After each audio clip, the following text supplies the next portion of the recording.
Can you please bow your head as we invite God into our midst? As we meet, be present, Lord, to will our hearts in one accord. To do your will, Lord, make us strong, to aid the weak and right the wrong. Heavenly Father, we invite you into our presence this evening. You said where two or three is gathered in your name, you will be present.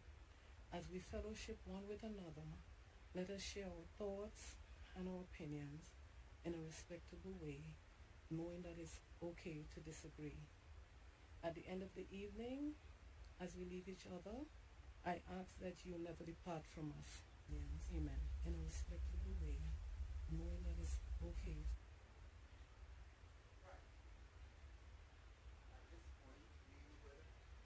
At this point, we would have a 3-minute video of our lovely island, Tobago. This was shown on National Geographic.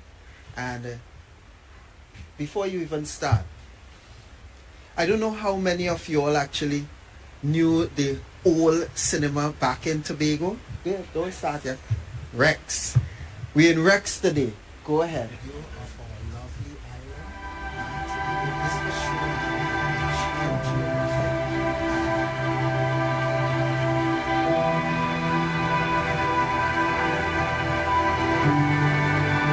It's only when I go abroad and I see what is out there and I come back and I measure against what is here. There is no comparison to beauty. In some writings of our history, it is said that Christopher Columbus called it Bella Fauna, meaning beautifully formed. Natural, beautiful, peaceful. Yes, I get emotional. That's why I'm here.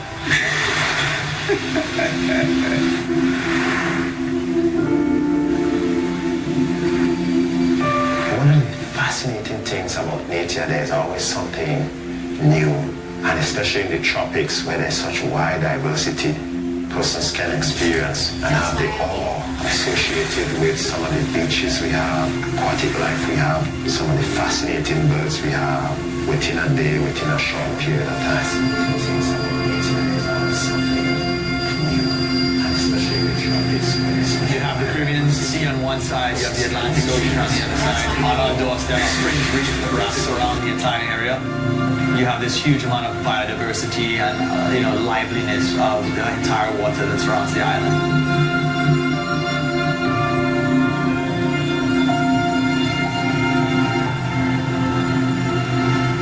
We also do bioluminescent nighttime tours, which are like an escape into the deep, dark secrets of this, glowing phenomenon. It's like this almost cosmic effect. It's just something to be seen.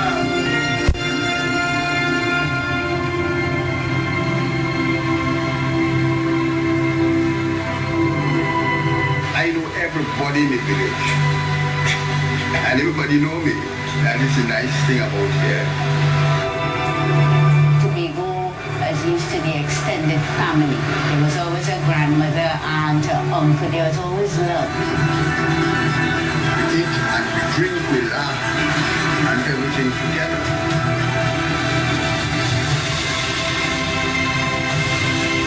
Tobago, one word to me, beautiful.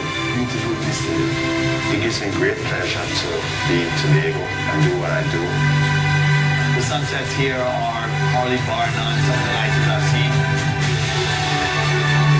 I would describe Tobago as one of the clean, serene, and the best place that anyone could come. Be easy, be happy, and have a good time. There's nothing to compare to.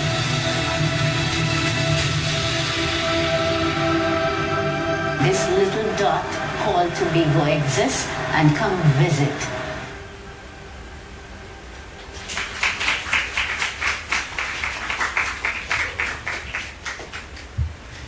This little dot called Tobago to exist, come and visit.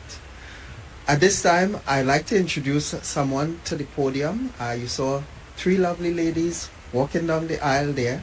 And I did mention earlier, we have to thank the president of this college for allowing us the opportunity to meet with our chief sec. But I want to go back and give you a little story. So today, I got I wouldn't say it's an attack. I got a message saying the president is going to be here and no one told me about it. So I made some calls, and then I heard the president would like to meet our chief sec. So when you hear the president of Medgar Evers would like to meet our chief sec, of course you oblige. So I'd like to introduce to the podium Dr. Patricia Ramsey, who is the president of Medgar Evers College, to bring some brief remarks. Also, along with the president, there's the provost, Dr. Antoinette Coleman. She's the provost and senior vice president.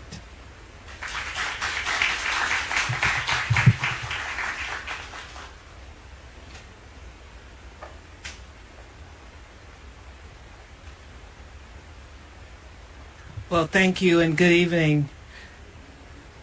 I would like to first start off by thanking Dr. Ken Irish Brownell because he has a connection to the community. He's our director of the Caribbean Research Center. And when I learned of this town hall, I said, yes, I must be there. Because when people come to your house, you should always welcome them. So and just know that you are welcome here at Medgar Evers College. I started as the president here in 2021, actually was appointed during the pandemic, and never saw this campus until May of 2021 when I came for my first tour after I had been appointed by the City University of New York Board of Trustees. I am the first woman and the first scientist.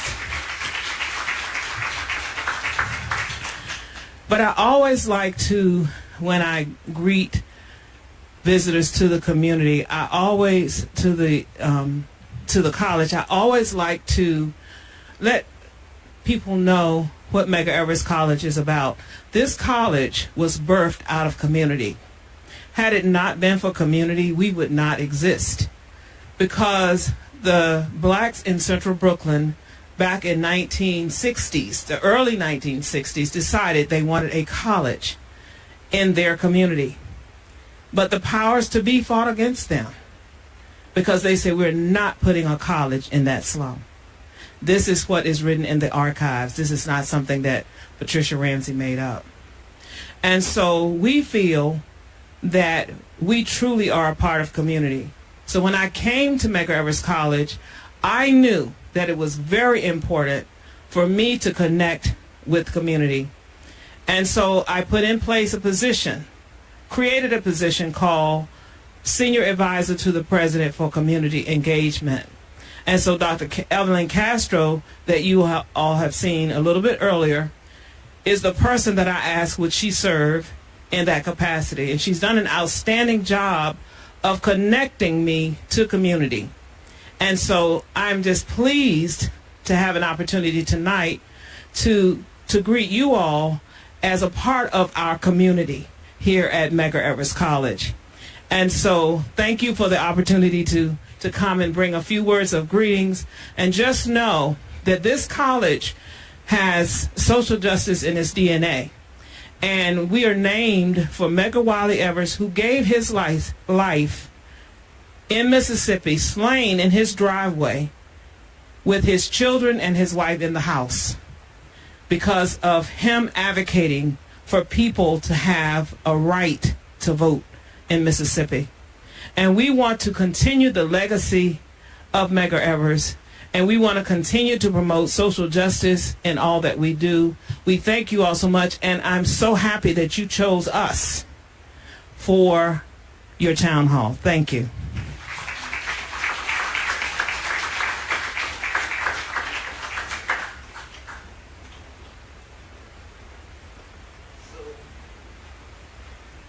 We just saw our president of Medgar Evers College, Dr. Patricia Ramsey, but you all might have missed the two other lovely young ladies, so I'll call their names and then they would stand up and, just give you a little wave.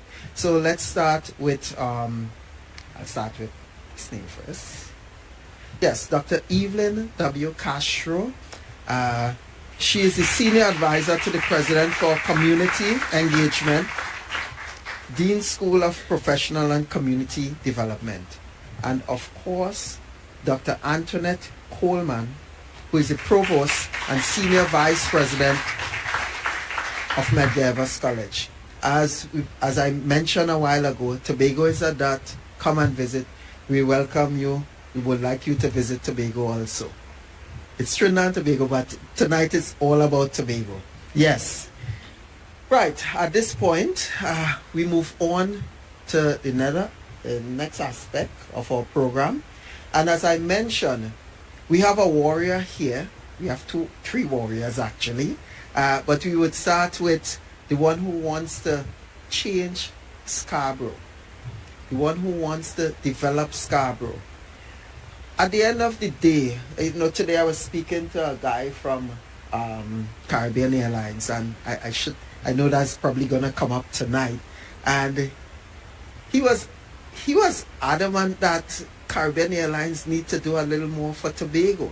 But that would be another conversation. Let's talk about our little town called Scarborough. I was born in Scarborough General Hospital, and my neighbor's string is still there. So I love Scarborough. I mean, originally I grew up in Goodwood, which I always say is the best village in Tobago, and many of you all would agree with me. Yes, but we're on Scarborough today. And at this time I'd like to invite Trevor James, who is the Secretary of Infrastructure, Quarries and Urban Development, and he's going to tell you about his plan to develop Scarborough, to revitalize Scarborough. Mr. James.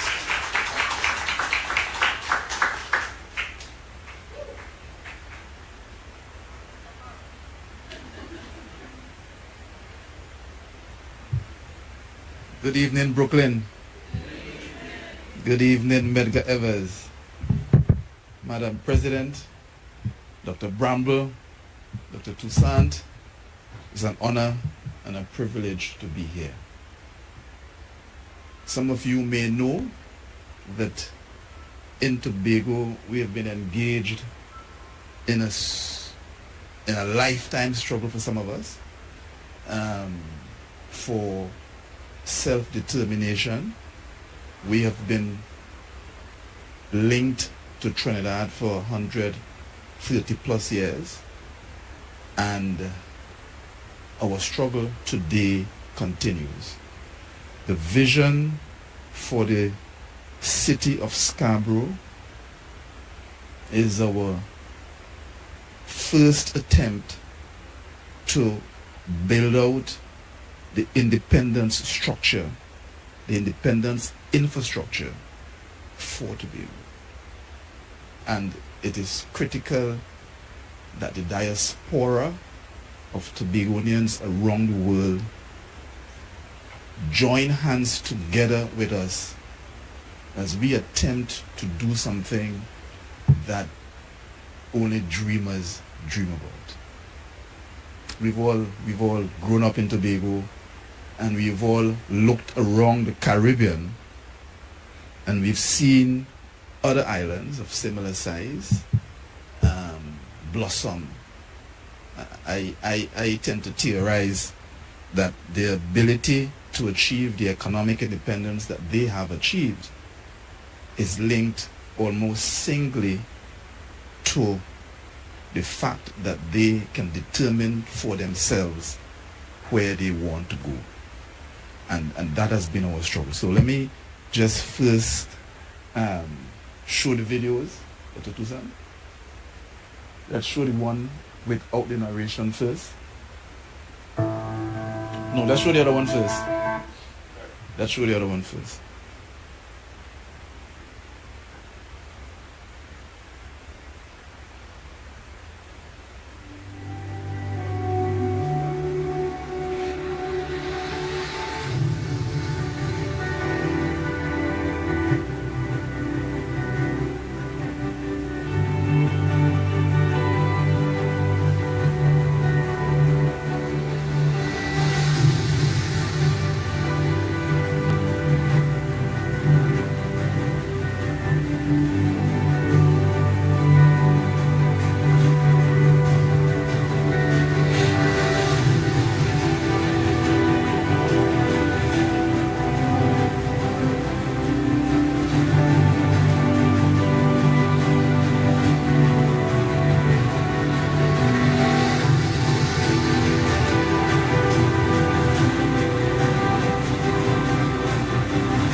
Before we get to the other video, let me just say that we ran a campaign that brought us into governance,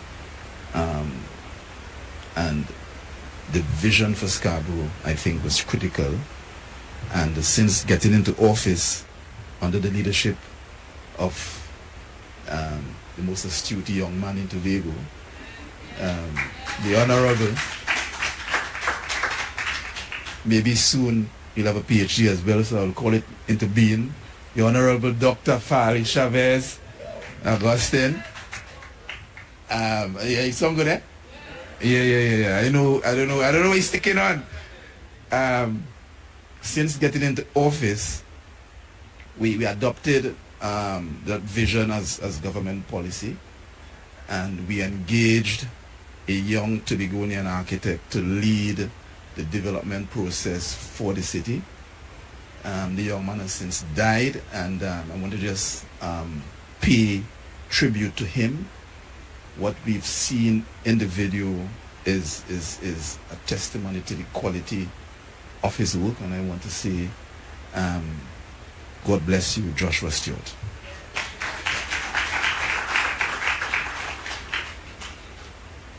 Let's show the other video.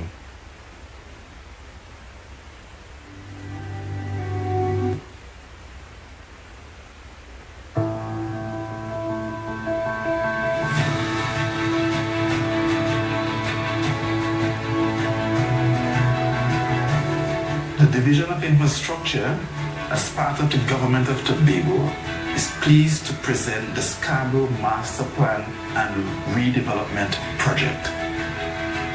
The project begins the transformation of Tobago. Its tagline, transforming Tobago from the city. It represents an unprecedented opportunity for growth and prosperity for the people of Tobago.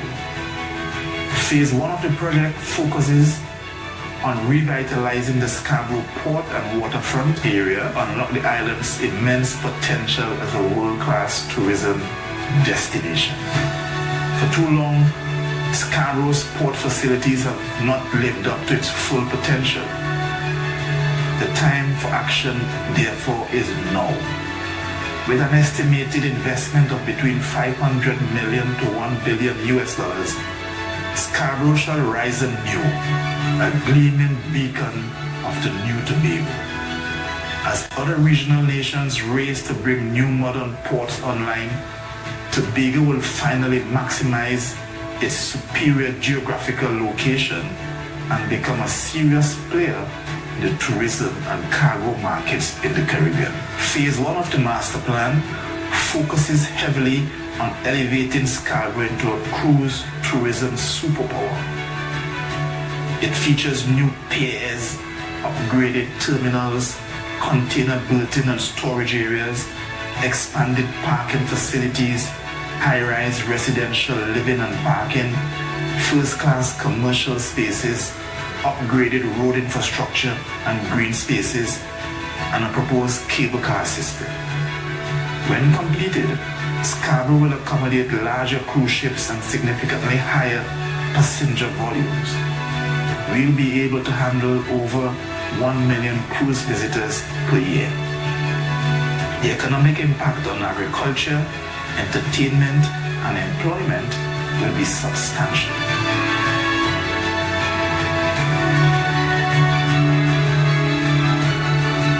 The transportation interchange will be the heartbeat of the city, an integrated transportation gateway and commercial area. It is one of the ancillary structures built in order to support the scale of macro planning. It will enable growth, connectivity, and access across Scarborough.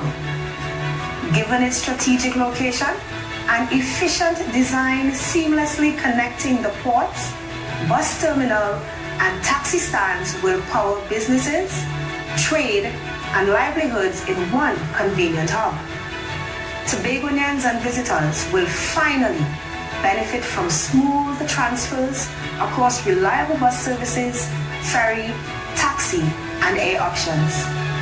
Scarborough's beloved botanical garden will be reinvigorated with a new entrance and thoughtful designs that highlight its natural beauty. But the vision goes beyond preserving nature. It seeks to enhance it. Adjacent to the gardens, a new mixed-use hotel development promises premier accommodations and amenities to visitors and locals alike. The sleek, eco-friendly design blends harmoniously with the surroundings. The adjacent multi-level parkade facility will provide easy transportation access for hotel guests and garden visitors. Seamless connections between the hotel, botanical gardens, and Scarborough's urban center will keep this natural oasis thriving. Tobago's position outside the tropical Atlantic hurricane belt means Scarborough is less impacted by storms as compared to our Caribbean neighbors.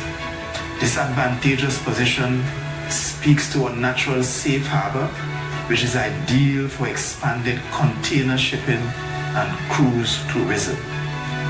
The nearby Cove Industrial Estate natural gas complex will provide the required clean power to the new port. In 5 years, Scarborough will become the jewel of the Caribbean. Her people will prosper with thousands of new jobs and opportunities. We today have laid the blueprint. Now we need bold partners to make this vision a reality. Join us and together, let's build a new Tobago.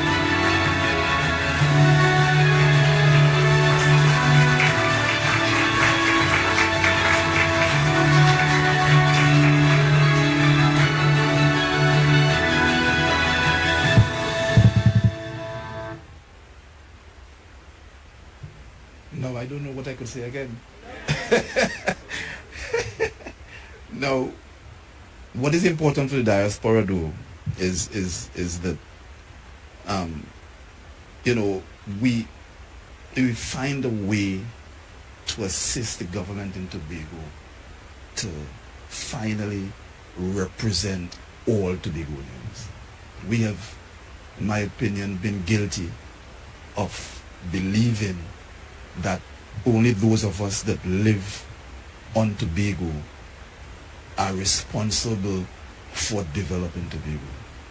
We all, Tobagonians far and near, have to come together and find ways to ensure that not only this dream, there are many visions across Tobago where people have been struggling for years to develop that have not gotten the support financially from Trinidad or elsewhere that needs that grounding and that support if we were to move the island forward.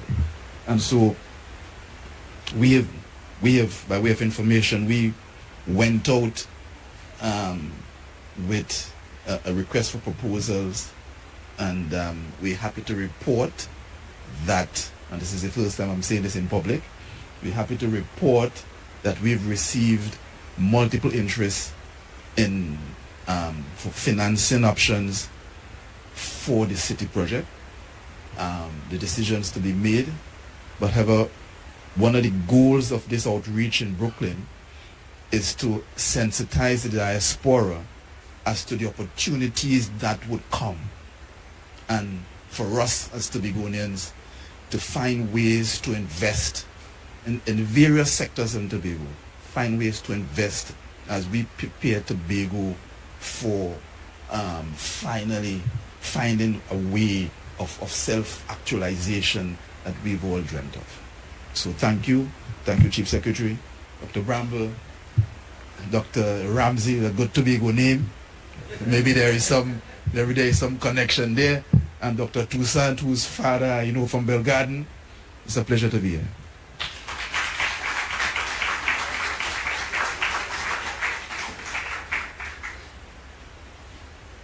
Sometimes all we have is a vision. And at this point, I would like to tell you a little bit about the Tobago Empowerment and Alliance Mission. When that name first came up, several people said it sounded political. if you have seen several videos that came out just before the Tobago Day, you would see in one of the clips, the Tobago Empowerment and Alliance Mission, we are about people, not politics. Just remember that. So I'm going back to what I said. Sometimes all we have is a vision.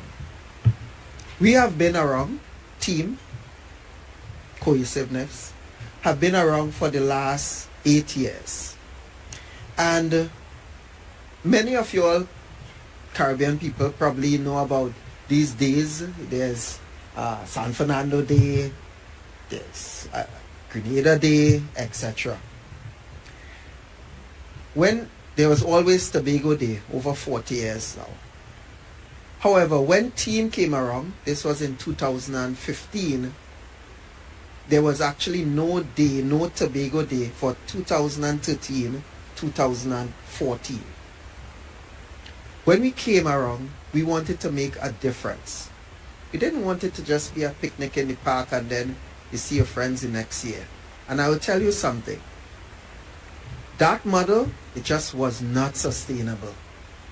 However, T.E.A.M has come up with a new model where they want to bridge the gap with our homeland. So I'll give you an example. One day, a person was walking in one of the groceries here and they saw these items. We all know Matooks and a Chief brand, etc. But we all know that these items, they're actually manufactured in Trinidad. And we are not talking about any separation. We just, facts is facts. They are manufactured in Trinidad. And that person had just came back from Tobago and went into one of the supermarkets in Tobago, Penny Savers or one like that. And they saw all these packaged goods that said made in Tobago. And the person stood up in a supermarket right in Brooklyn here and said, how come we have items that were made and manufactured in Trinidad? There's nothing that says made in Tobago, but we are one country. And that person decided, here what? We need to go to Tobago and have these people who are manufacturing their stuff, give them that opportunity to have their stuff here, their items. And last year, in spite of everything, we had several entrepreneurs coming from Tobago to take part in the Tobago Day. 1 year forward, several of the entrepreneurs, they returned. Why? Because they want to see a new market for their products. And I'm trying to, I'm getting a little emotional here. I said, this is what I said. If the information to bring Trinidad products here, we have that information. Why is it so difficult to bring Tobago products here? That's something to think about. So one of the vision is to bridge that gap between us, T.E.A.M, the Diaspora. The Diaspora is a powerful being, and Tobago. That's just a little talk I wanted to give to you all. There's a Rolls Royce that is missing a key somewhere out there.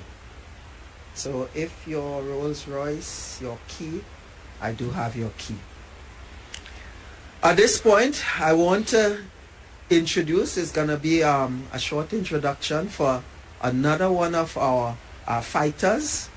She's a lioness, a Boris, and I would like to introduce Honorable Tasha G. Boris to just bring words of welcome from Tobago.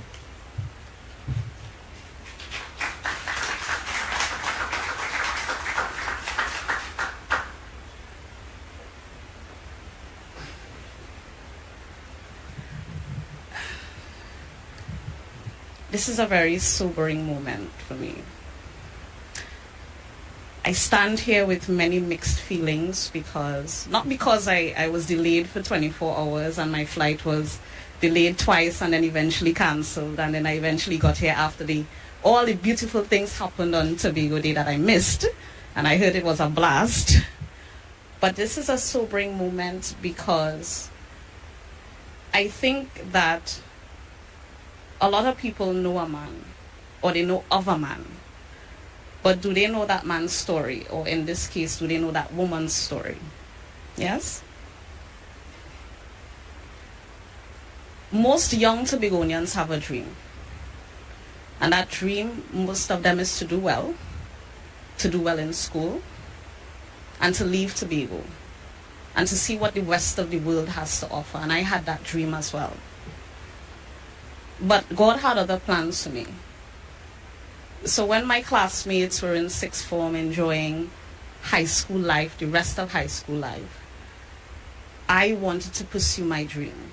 So I wrote SATs, and the plan was to get into a university in the United States, to be the first in my family to attend university abroad, because I was supposedly the bright one, and everybody was looking at me to do very well.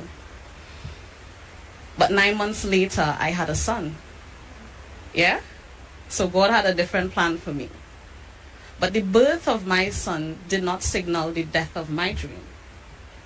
And I would have never thought that all of the things that happened to me over the years would have led me to the place that I am now. Standing in a university in the United States, speaking to the head of the university, a young girl from a very small island in the Caribbean who never stopped dreaming. And we never stopped dreaming.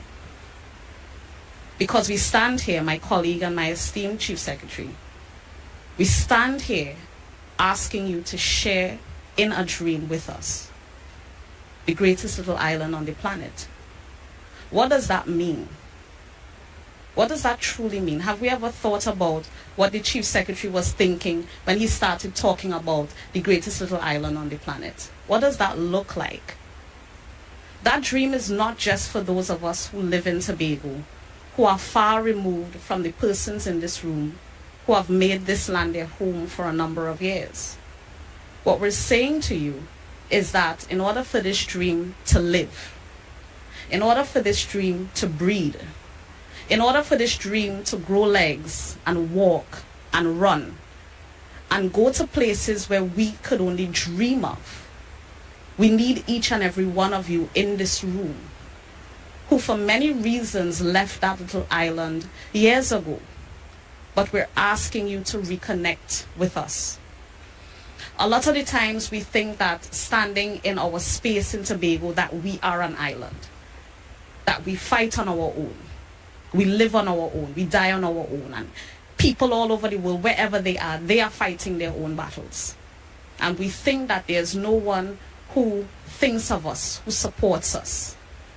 But I stand here asking, and not just asking, but knowing that every single one of you in this room today is here for a reason.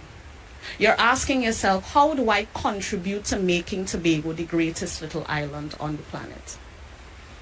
I'm saying to you that we are making history here today. We're standing in Medgar Evers College. And I don't know how many of you know the story of Medgar Evers. But what stands out to me is that 60 years ago, he was slain. He was assassinated. And I've always had a fascination with reading up on and looking at movies concerning the civil rights movement. And we have our own battles that we are fighting. And thank God in Tobago, we haven't reached to the place where a political choice or standing up for yourself or standing up for what you believe in is not a matter of life and death. But actually it's the matter of the life or the living of a dream or the death of one. This administration that went into office in December 6th, 2021, stood up for that dream. We are the generation of young Tobagonians who benefited from GATE. My Chief Secretary was able to study in Jamaica. My colleague Trevor James was able to go to technical school and study trade and gain experience and become one of the best in his field in Tobago. And despite the fact that I had a beautiful little boy at the age of 18, I also was able to attain my bachelor's degree and my master's degree while being a mother. And some point in time, there was a point in time where that was not possible. That having a baby meant the death of your dream. But I stand here saying that if I could stand where I'm standing now, despite all of those setbacks, it means that God has his hand in everything. And he has his hand in this administration's work. Because we are not doing the work of young people who believe that it's simply an image thing. That winning an election was just trying to prove that we could beat the other person. It wasn't about that. We inherited a Tobago that we had to fix. But we can't fix that Tobago by ourselves. That every one of you in this room has a role in fixing that Tobago. We are here today not just to bridge that gap. We're here today to build that bridge. Because Tobago should not mean coming home just once or twice a year for a vacation. Tobago should not mean putting some US in an envelope and posting it and sending it to your relatives. Tobago has to mean more than that for those of you who are here. Some of you have been here for over 30 years. Some of you have called this place your home for a very long time and you've helped build this place. Tobagonians shine wherever they go in the world. And we are asking you to come back home to us, to help us build this greatest little island on the planet. And in order to build the greatest little island on the planet, we need to have the greatest people on the planet.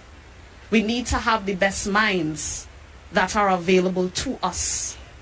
We need to be able to mentor the people who are still home, who do not have a reference point for what you have experienced out here. Every single one of you in this room can give and give back. You can help us solve some of the challenges that we have. You can help find the solutions to some of the issues that we face. You can help us build out a governance structure that works for all Tobagonians, not just those who live on the island, but those Tobagonians far and wide wherever they are in the world. We are asking you to be part of that inclusive governance. We are asking you to be part of not just a conversation, but a movement. And that movement has to start now.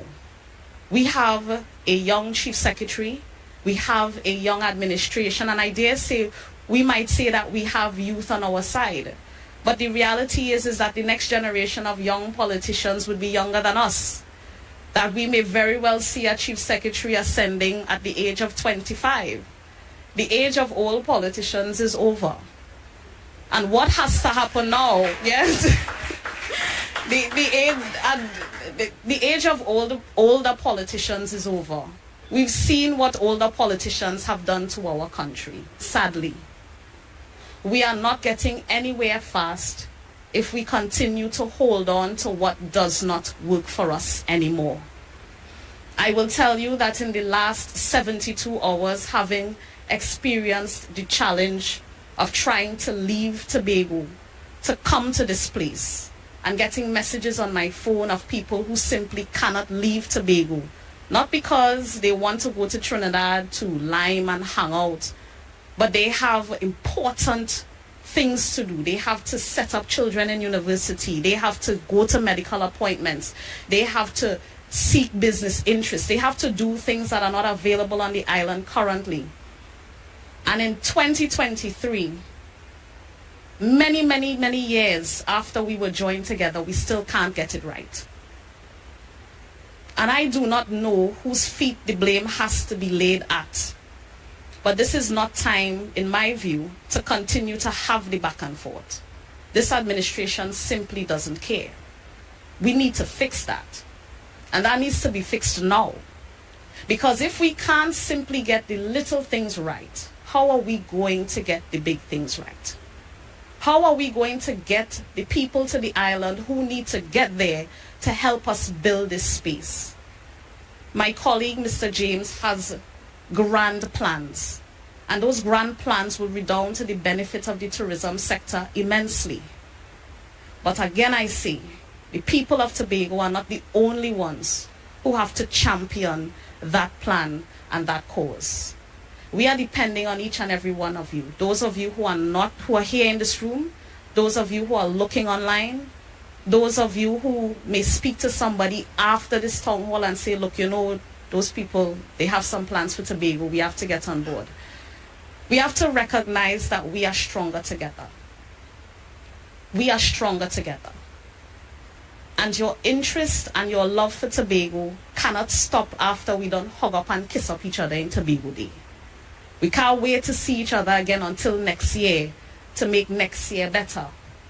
The 364 days between Tobago Day this year and Tobago Day next year, we have to find ways to help make Tobago the greatest little island on the planet. So that when we come to Tobago Day, we truly have a lot to be thankful for and a lot to celebrate. I am simply asking each and every one of you to join with us. We do not care about the politics. We already fought and won the election. We are good at dreaming. You should hear some of our meetings. We have so many grand plans. But what we are also good at doing is waking up and getting the job done.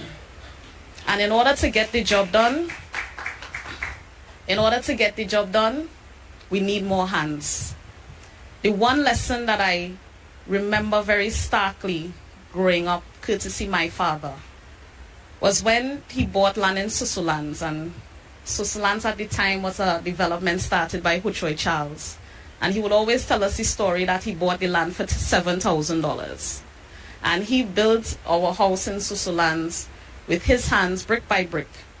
But when they were casting the main part of the foundation, the upstairs, I remember where we were living, my mom getting up very, very early in the morning and some strange women coming to the house at that time. And they started cooking like around 3 o'clock in the morning. So they started to make bake and saltfish and smoke herring, and I didn't figure, I don't know who was going to eat all this food. But then I realized, because I asked Daddy, what are you doing? All the men in the village at that time, because the village was a new village, it was growing, it was a new community. His friends, his relatives, all the young men, all the older men. And that's why they call it Susulands, the Lenhan concept. That the price for that day's labor was a hot breakfast and a hot lunch and whatever drinks were available. And those men got together and they built that foundation. They put down that foundation. Those who were skilled and those who were unskilled. And they built that house. And I saw many other houses in that same community go up in that same way. And Susulands for today is one of the best communities, best developments that they have in Tobago, because when you see the size of the houses and know that they are owned by regular people, policemen, firemen, nurses, teachers, because Tobagonians, we like nice things. We like to enjoy the fruits of our labor. We will build a big house because we have plenty children, we have big family, we like to entertain. And the lesson I take away from that is that no man is an island. That it takes a community of people to build a community. It takes a community of committed people to keep a community together. I'm saying that the community of Tobago is very large. Not just those who live in Tobago, but those who have left Tobago and are waiting for the opportunity to come back and help build that community called Tobago. We are asking you simply one thing. Help us create the greatest little island on the planet. I thank you.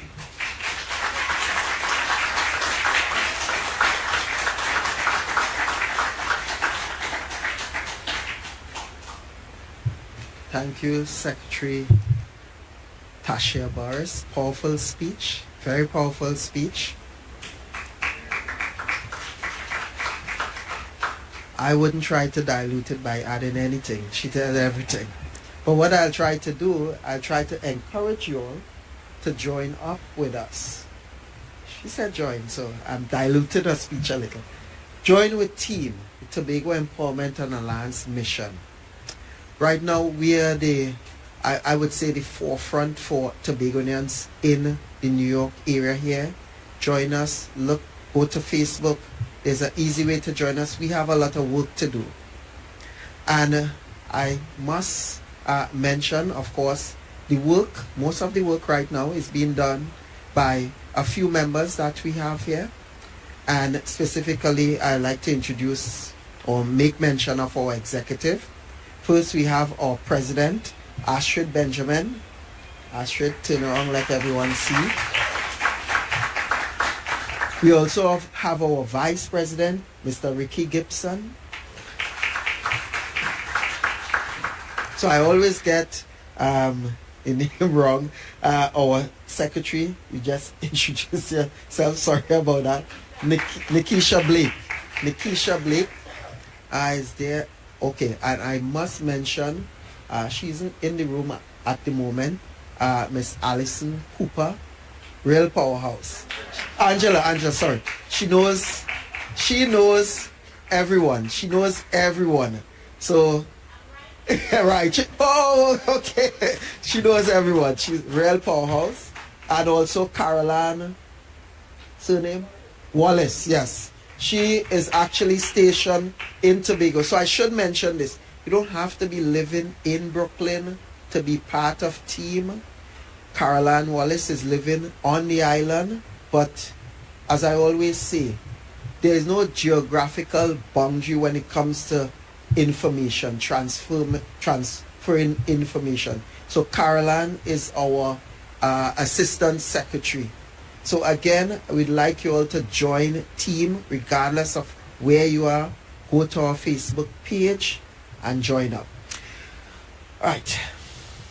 Now, I have a little quiz for you all. Right. The quiz that I have for you all. There was a little speech. Someone said, and I looked this way, I'm coming for your job. Anyone remember that? Okay. So now I'm going to bring the person who said, I'm coming for your job. Chief Lion of all of them. I'd like to introduce to you all the Chief Secretary, the Honorable Farley Chavez Agustin.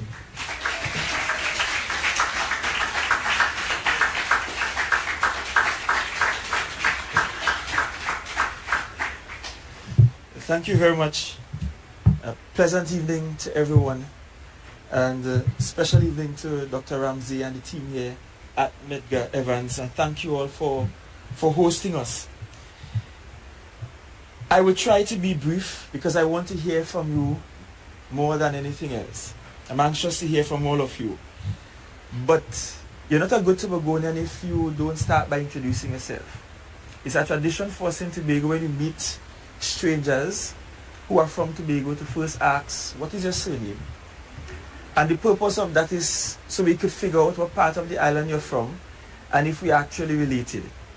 And chances are we know somebody who knows somebody who knows somebody and we're related. Because in the Tobago context, all of we are one family. It's as simple as that, and when you have an island that is small in population size and the resident population continues to be small owing to outward migration, chances are everyone will be related.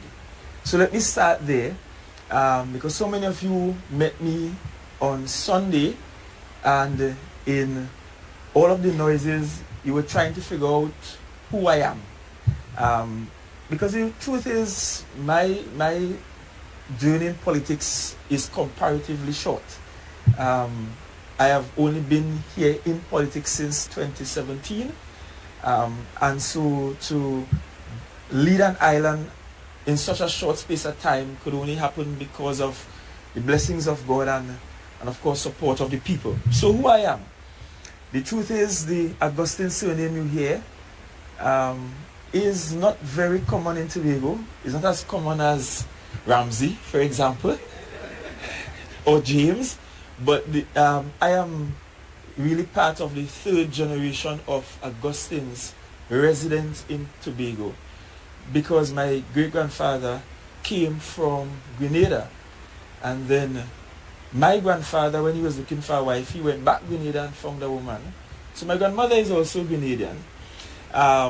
So the Augustine side is really third generation that you're looking at residents in Tobago. And then this Augustine man from Grenada met a Macpherson woman from Delaford, and so that Macpherson has broad reaches between Delaford and Charlottesville, so quite a number of relatives there. But then on my mother's side of the family, I hear people talking about who from Bellegarden and who from Bellegarden. On my mother's side of the family, there is the MacLeod side, and that is all 100% Bellegarden between Zion Hill and Richmond Point. And also on my mother's side of the family, there is the Pilgrim side, and for those of you who are old enough, might know a bus driver with extremely long fingernails driving up and down the island and making children all over the island. That is part of the heritage too. So the pilgrim lineage is quite long and extensive. But that's who I am. But there are a few things I want to talk to you about briefly. The first question I have to ask of all of you is the question of, what do you want from Tobago? Yes, Tobago gave birth to you. Yes, Tobago spewed you out and in some regards gave you your formative education, childhood education, and hopefully a very good childhood. And yes, like all other societies, we have our challenges and we are plagued with some social issues. But I pray that your childhood in Tobago was an excellent one. You have great memories of Tobago. But like many territories in the Caribbean, and I'm guessing that's why we have the Caribbean Research Center. The Caribbean region is one of those places where outward migration is extremely high. But that's not unique to the Caribbean. In most post-colonial societies, outward migration is high. It occurs in Africa, it occurs across Latin America. I mean, you go anywhere in the United States now, and I'm sure you're hearing Spanish perhaps as dominant as English. And so most post-colonial societies, a common feature is outward migration. And that may not necessarily be because your territory was bad to you, but it's just a case of people moving for opportunity. Nothing unique to 2023. People have always moved for opportunity. If you go back to prehistoric times, when people were viewed as nomads, so to speak, and were coming across theoretically the Bering Strait, as you say, people were moving, following animals and following seasons, because they were moving for opportunity. So nothing is different now. But the first question I have for you is the question of, what do you want from Tobago? And I ask you that question because very often we view the diaspora as isolated from the resident population, and the two never meet. But we wish to change that narrative and have a situation where you in the diaspora view yourself as very much Tobagonian as those of us who live on the island. Because of scarcity of some opportunities, especially in tertiary education, employment opportunities to self-actualize, we understand and respect that some would have to go to other shores and do so.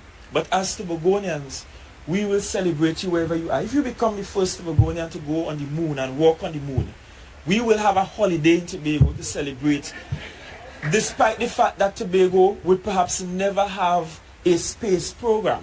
We don't have the money for a space program, and our size and geography doesn't lend itself to that. But it just goes to show that we will celebrate and support you wherever you are. So what do you want from your island?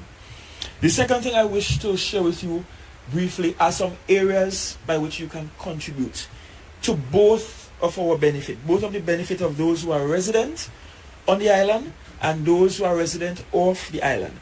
Because Trinidad and Tobago as a whole, by now, we probably have close to 500,000 people who are migrants living all over the world. Our largest collection in the diaspora really exists in this tri-state area between New Jersey and New York and Pennsylvania, this area here. But we have diaspora members scattered across the world, scattered across the US. We have a growing population in Atlanta. We have a large population in Miami. We have some out in Canada. We have across Europe. And as a matter of fact, in the free time I have while I'm here, I don't think I've gone to a single place publicly that I have not heard a Trinbagonian accent. I mean, just earlier today, I'm trying to grab fast food in Manhattan, and I'm hearing the Trini accent in a good piece of commerce, and I say, oh my God. Knowing who are wrong daddy and all kind of stuff, I say it couldn't be any more symptomatic of being Trinbagonian. And because of that, countries from the global south, we have to be purposeful, not by accident. We have to be purposeful in ensuring that we connect with the diaspora and provide opportunities for you to contribute home. And your contribution home must go beyond packing a barrel and sending it home for Christmas. And you know, down in the Caribbean, if you want to see real war, just let the barrel end up in the wrong family member hand to distribute it. And it's problems. But your contribution has to be more than that. Your contribution has to be more than running to MoneyGram and Western Union to send some change for a youngster who is trying to study home or who needs some books this July, August. Yes, remittances contribute significantly to the GDP, or rather the income of some states. In Trinidad and Tobago, surprisingly or unsurprisingly, is not as high as other territories within the Caribbean region. As a matter of fact, when we look at the data in Trinidad and Tobago, where remittances are concerned, we have found the reverse, that as a country we are sending more out to members of our diaspora who live abroad than those come in. And that's a uniqueness in the Trinidad and Tobago construct. And that perhaps is because for a while, a long while, the blessings were overflowing, the cup was overflowing, and we were drinking from the saucer. Now it's a slightly different story. You know, we're trying to conserve as much as possible because oil and gas revenues are down. They're not what they once were. So how can you contribute? What are some of the areas? Some of the areas will include healthcare. Whether it is you are an expert, whether it is you want to come home and volunteer. And one of the areas we're looking at is setting up a general help desk, because an issue was raised just on Sunday. That is, you come home as a member of the diaspora and you want to do business, and you only have 2 weeks, because United States, unfortunately, is not one of the developed countries with paid vacation like in Europe. So you have a short window at home, and you want to help, you want to contribute, you want to do business, and the 2 weeks will run out and you can't get a bank account started. One lady complained to me on Sunday that she's home, her passport expired, her driver's license expired. She could show that she from there, she name's still on the voters list, and she can't get the bank account open for 2 weeks.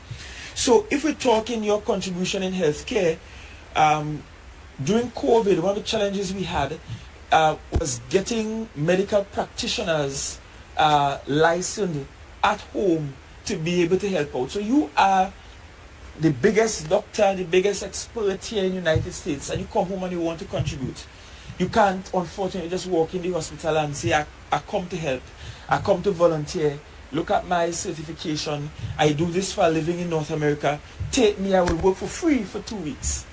And so, yes, we want you to come home and work in terms of healthcare, but we are working on how we could remove the bureaucracy, remove the red tapes. Red is not really a color that works well with progress, right? So it's about removing the red tapes to allow our healthcare professionals in the diaspora to contribute home. But more than coming and volunteer of your time, there are opportunities in health tourism, whether it is in palliative care, for example. We believe that if you are terminally ill and you know that you have to count your last days, what better place to count your last days than in Tobago? If you need rehab services, why not come to Tobago where you can hear babbling brooks and chirping birds and winds rustling in the trees and so on, and it is warm all year round. You may have some rainfall, but that adds to the charm. So when we talk health tourism, we want to present opportunities for Tobagonians living abroad or anybody anywhere to invest in that kind of service on the island. Tourism for us in Tobago has to go beyond resorts. The entire Caribbean has done large-scale resorts. Resorts, 3, 4, 5 pools, all inclusive. They come, they lazy around. But the research has shown repeatedly that for every dollar spent through those types of tourism, very little remains on island. And so we are open to ideas for health tourism. Port development, and you saw from Secretary James where we are at in terms of port development. And for those of you who are looking on and wondering if this is just the same old video from during the campaign, no, it's not. What has happened since the campaign is that we did intensive consultations, we did feasibility studies, we looked at all the options for ports all around the island, we did look at the comparative data, we look at the science, because we have to look at what's happening in the water at the harbour in Scarborough, and it's really one of the best places on the island for that kind of development. And so the build-out Secretary James showed you earlier is the result of more than a year's work into ensuring that we fit things neatly and nicely into Scarborough. So that there is room for investments there and benefits there. We're looking at sport tourism as another option. Most recently, for us in Tobago, we had our first brand new purpose-built sporting facility in the beach sport arena, and it's our first new sport arena built in close to 7 years, and that's quite a feat. And as a matter of fact, that beach sport arena that now exists in Tobago is one of a kind in the entire Caribbean region. There's no comparison to it anywhere in the Caribbean. And already we are getting interest for international beach tennis and beach football and several other events at that venue. But we want to have more of that, because we're looking at a diversified tourism product as opposed to a traditional sun, sand and sea tourism product. Because we want a tourism product where most of the spend on the dollar remains on island to develop the island that you love. But of course, there is always a need for more hotels, more rooms, and that does not have to come by way of large hotels.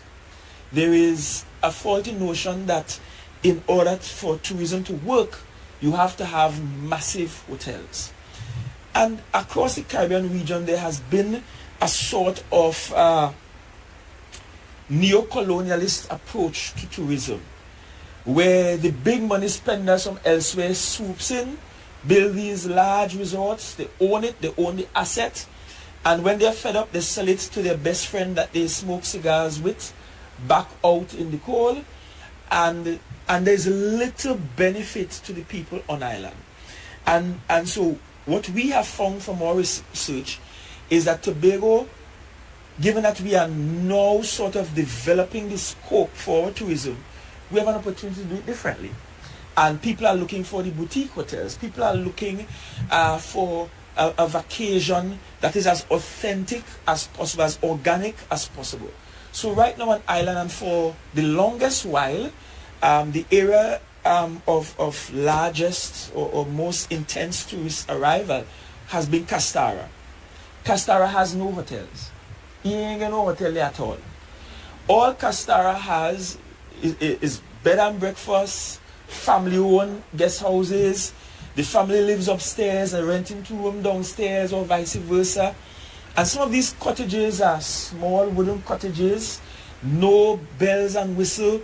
Some you may be lucky to get AC, it's nice ceiling fan, cool sea breeze, but And I've met people in Castara who will say to me, well, this is my 15th year here consecutively. Imagine going to the same place for 15 years. That's like living there. Every year for your vacation, you head to the same place. And we have had that in Castara. Now, naturally, the product cannot all be built around that model only. So yes, some hotels must be built. Some large, medium, and small sizes. So because we want a diverse product. But the sole focus is not on large resorts, although we have some in the pipeline. As in, right now, the approvals we are almost at the end when it comes to approvals for Dreams and Secrets. Those are from the T.E.A.M hotel group that includes Hyatt and so on.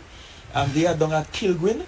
And even with their plan, we said to them as an executive, you have to help us rehabilitate the mangroves. You have to include the environmentalists in your plans. And they have agreed that there must be a 7-man team, of which the THA will appoint 5, that will supervise what they do so that they're not doing anything that is detrimental to the environment or counterproductive to the culture that is Tobago. Construction is underway at Elephant Tree, that's at Roxborough. Roxborough has never had a resort before. And that's a sort of resort / living community, an actual gated community there as well.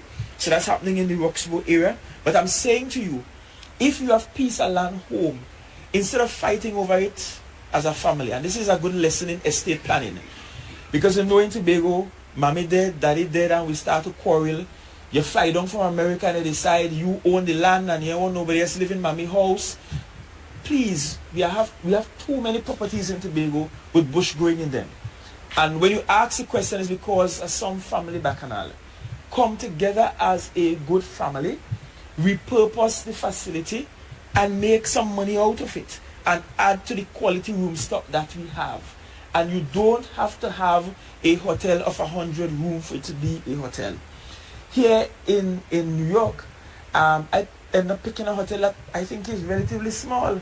It only has, 8 floors and 8 bedrooms per floor. Extremely small boutique hotel, but well located. The point is, you can do something similar on your family land in Tobago. And if you don't have family land, but you have the capital to make investment, then come and talk to us. Send us a proposal. And we will be very much inclined to consider partnering with you as the state in terms of making lands available for that kind of development. There is also opportunity for investments in education, and that's one of the largest contributions to outward migration for Tobago. Most of us on island who have had tertiary education, and our percentage at tertiary education is around 28%, which is pretty much consistent with first world countries and perhaps greater than in terms of tertiary education penetration, and that does not include technical vocational education and other forms, but traditional tertiary education. But most of us from that 28% had to study outside of Trinidad and Tobago, outside of Tobago for that matter. And very often you go abroad and you study, you pick up girlfriend, you pick up boyfriend, you get married, and you choose a life elsewhere. That's how this story goes for most. For me, unfortunately, the girlfriend didn't really stick around after university, so I had to come back home. But the point I'm making is that education is an area that we have to invest in. And I'm not satisfied that as an island that we have done sufficiently well. There was a time when Tobago dominated, for example, the public service, when the leaders of industry in the country were Tobagonians. When our country became an independent nation, the people who were running the central bank, first local governor, Tobagonian, heads of the public service, you're talking about people like Doddridge Allen and all of these people, Tobagonians. And I think we have stepped back from that a bit, and we need to get competitive again. And to become competitive again, one of the things that we are actively doing right now is taking another look at our curriculum, making it globally focused but locally centered, and ensuring that our young people are able to come away with the most competitive education, more than just certificates, but education in such a manner that they can compete. But there are opportunities for investments there. I know of at least one new proposal to build a smart school, and that is being done by a private family. In fact, it's been done by a relative of Miss Boris, who purchased the land herself and looking to invest in that way her monies into that sort of schooling. And there is a need for more, especially in the urban areas. We are seeing where all our schools in the urban areas are oversaturated. They are beyond capacity, especially in early education. That's ECC, early childhood education, and primary school. I must mention TATCO, and by extension our agro processors on the island. And Mr. Toussaint, Dr. Toussaint spoke about getting our products on shelves here. I have a meeting this week with some supply chain managers, and the intention is to connect them with the agro processors in Tobago, because I'm adamant that the next time I visit here, I must be able to walk into public supermarkets and find products made in Tobago, because we have some of the best gluten-free products in the region with our cassava and dasheen flours and so on, breadfruit flours and cocoa. We have some of the best cocoa, so we must be on the shelves. You look around this place, I sure you go and buy fresh ackee someplace around here, but you must be able to go and get proper cassava and dasheen from somewhere that you could make your conconte and have your meals the way you enjoyed it at home.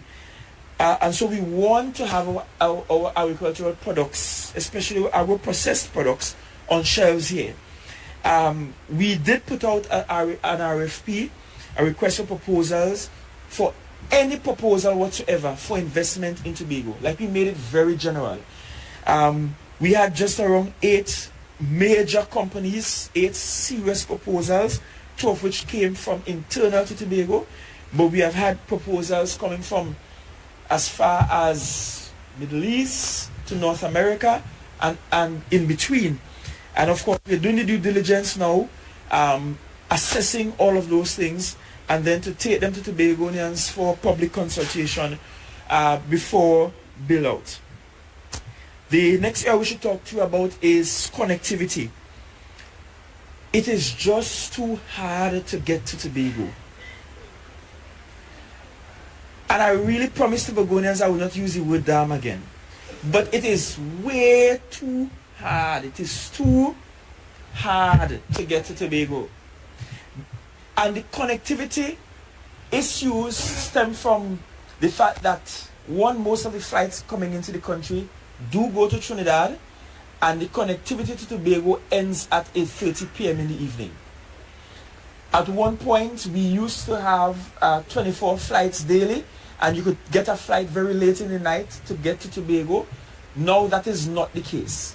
And there is also no in-transit desk, so to speak, whereby you can get into the terminal in Piaco and easily transit to Tobago without having to go through a hassle to get out and be rechecked in. So that is a problem that we have been discussing, advocating on, and working on. We have to, in my estimation, we have to at this point give up on the monopoly for Caribbean Airlines and invite other airlines into the Trinidad and Tobago space.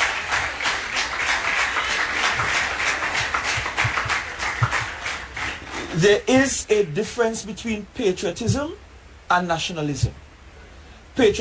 Nationalism is a sort of excessive kind of policy that really, in our world, in a free market world, does not result in benefits to the consumer. Patriotism we will always have, so we'll always love that Caribbean airline bird in the sky. For us is BW. We will always love them. They are the only airline that serve a real proper hot meal in the air. So we will always love them. That's patriotism. But the excessive sort of nationalistic policy whereby we stymie the airline industry within the country is affecting our tourism product, it's affecting the country and doing business with Trinidad and Tobago as a whole. And let me give you a simple comparison. Piarco International is one of the largest airports in the Caribbean region, larger than most in the region. If you look at the acreage of land on which Piarco is on, it is definitely among the largest, if not the largest, in the English-speaking Caribbean. But Piarco International receives less international visitors than all of the other small airports in the Caribbean region, which says that getting people into the country has nothing to do with how big an airport is, how fancy it is, but it has to do with connectivity to your space. To get here, I came out of a conference in Montego Bay, so I flew from Montego Bay. For the first time, I flew from out of Montego Bay to JFK. And it was a hassle because Montego Bay just ram out, as the Jamaicans say, ram out with people looking to leave, ram out with people coming. Commerce is everywhere, from the taxi drivers to the cultural entrepreneurs to the tour guides. As a matter of fact, before I got to that conference in Montego Bay, I booked my transfer from the airport, and they were WhatsApping me to ask me if I need tours. They were checking in on me daily to ask, how am I doing? Is everything okay for the trip? Do I need anything special in the vehicle for? I mean, that is good business. And when I compare that airport, which is like a secondary airport to Jamaica, to Piarco, if I compare Grantley Adams to Piarco, if I compare, well, we can't talk to Guyana these days because private jets are lining up in Guyana these days, right? So the days of poking fun at Guyana must end, right? And we are the ones who have to tote the Guyanese back up and down the place now, because sometimes the first becomes the last and the last becomes first. But look at the rest of the Caribbean and look at what's happening. They have airlines getting there from all over the world. And we just run Air Canada out. And the minute Air Canada stepped out, Caribbean Airlines said, well, we're going to put on an additional flight and carry up the price. It is time for us to diversify that industry and let whoever will fly into the country so we can connect Trinidad and Tobago, which I think is still the most important geographically placed country in the region. Connect us with the rest of the world. We have to do that. And while I'm at it, because I know somebody from Caribbean Airlines is listening by now,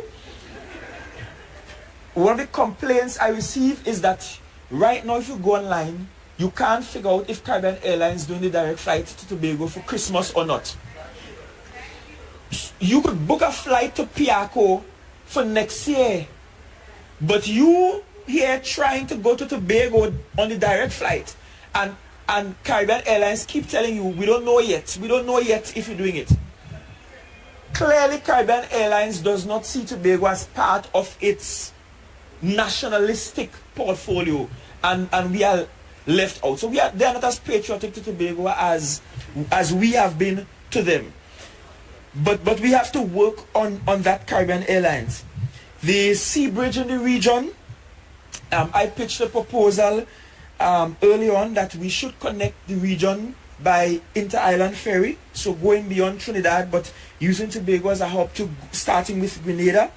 There were some pushbacks at the start, but more and more I think the region itself, CARICOM itself, is seeing the needfulness of that, because it is actually much more difficult for us to get around the Caribbean than it is for us to get to North America, believe it or not.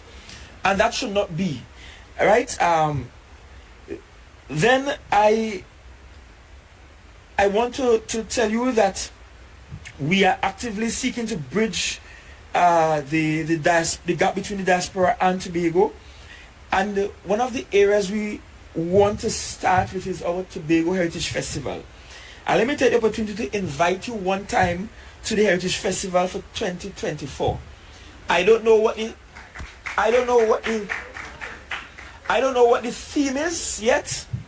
I don't know what the exact dates are as yet, but I'm telling you, It will be it is always mid July and it ends on August 1st. Emancipation Day is always the final day. So mid-July to August 1st. And the reason why I'm pitching it to you is because we wanted to do it for this year, but we didn't get everything ready on time, and so we're pitching for next year. But we want to tie it into our plan of connecting the diaspora with Tobago. We are very close to launching our database and website that will allow you to connect with family, connect with your stories, your history. This website will allow you, when launched, it will allow you to go in, plug in your surname, and find all the people in Tobago that have that surname with you. It's a website that will allow you to share your data, and in you sharing your data, it allows us to pool the data, and you get that connectivity. So if it is you are keeping a family reunion at home, very soon you won't need to have to try to connect with 1,000 people all over the place. You could use the same website, be able to connect with people, send them emails, text messages, and so on, and say, look, all the people who surname is Bertrand, or James, or Bremner, or MacLeod, or Ramsey, we want to have a family reunion. And you'll be able to connect with all the people who identify as being part of that family. That will also allow us to also sell products, move products from Tobago outward, among several other benefits. But we want to make next year Heritage big about coming home. Everybody must come home at some point.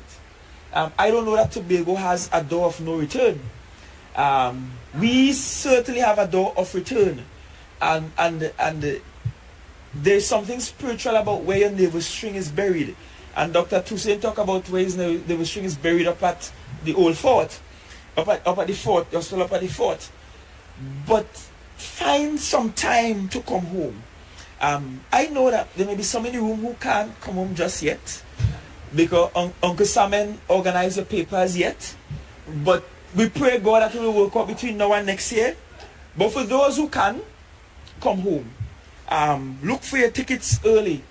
Come and participate in Charlottesville or Moriah or any of the other usual staples that we have. But find a way to come home. When you come home, mommy is happy, daddy is happy, uncle and nene and everybody gets to see you. When you come home, you get to do a little work on the house that you have been fixing up for a while. And if, God forbid, you have been sending monies home to fix up a house or build a house home, you better come home and mind your business. And make sure your business in order. So come home. Then I must tell you about the challenges we face, the main challenge we face as a small island developing state. It's really two parts. One is the issue of climate change, which continues to challenge us.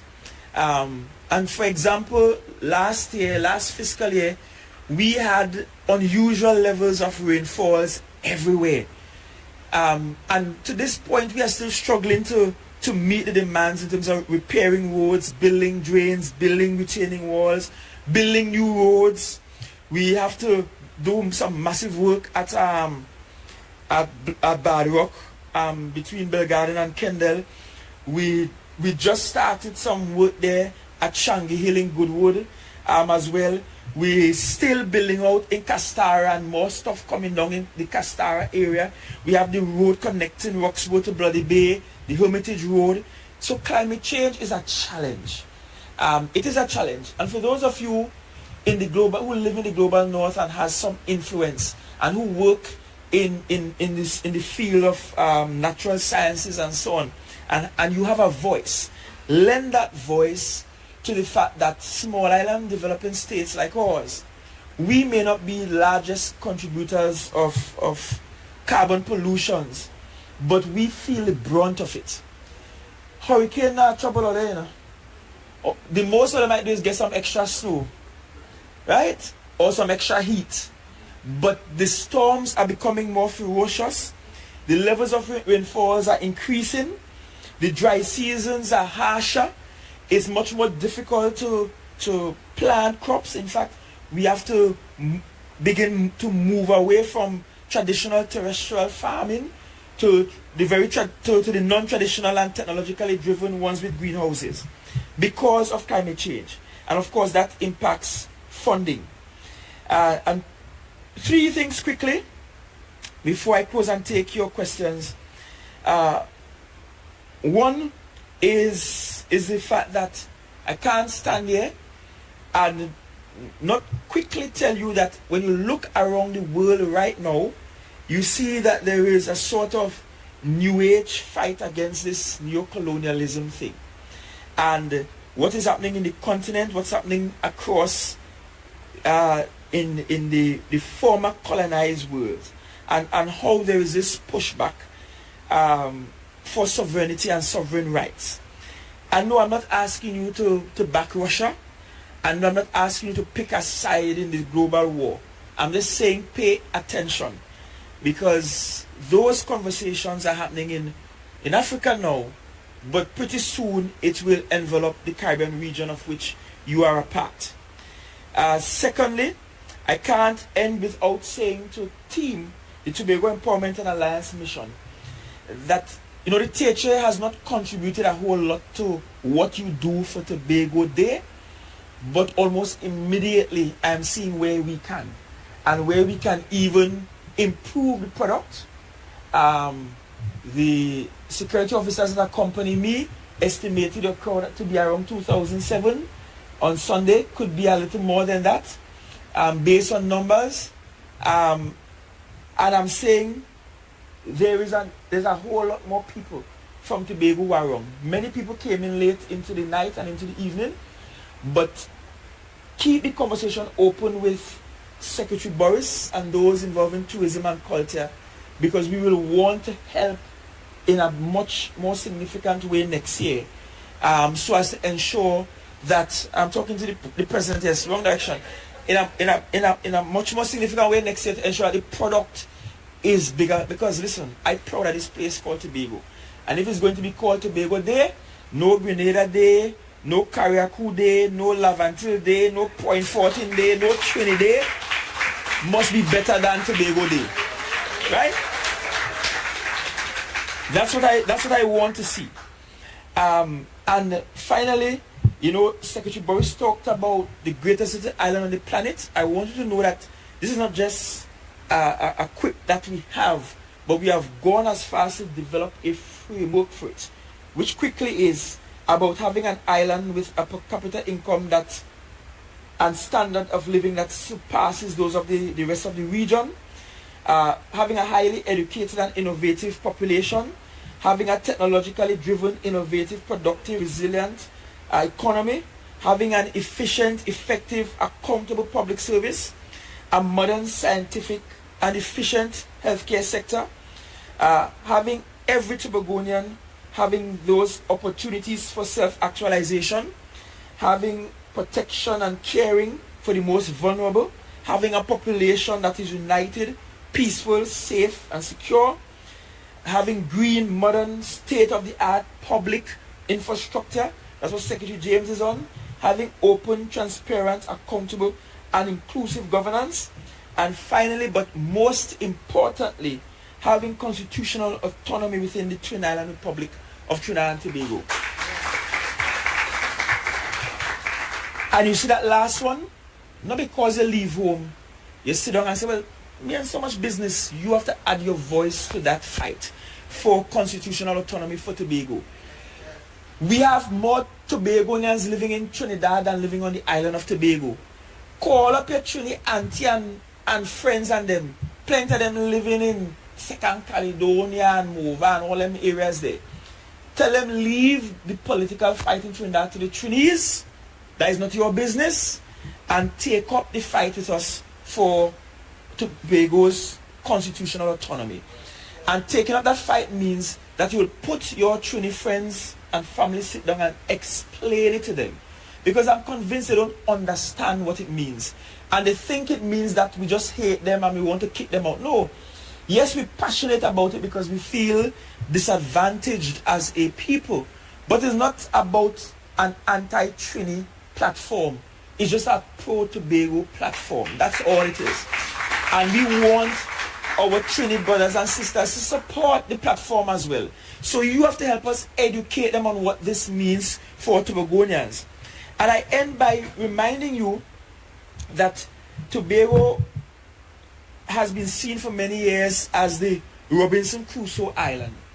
For myth or for reality, it has been said that when this novel was being written, it's really Tobago they were talking about. And so historically we have been viewed as the Robinson Crusoe Island.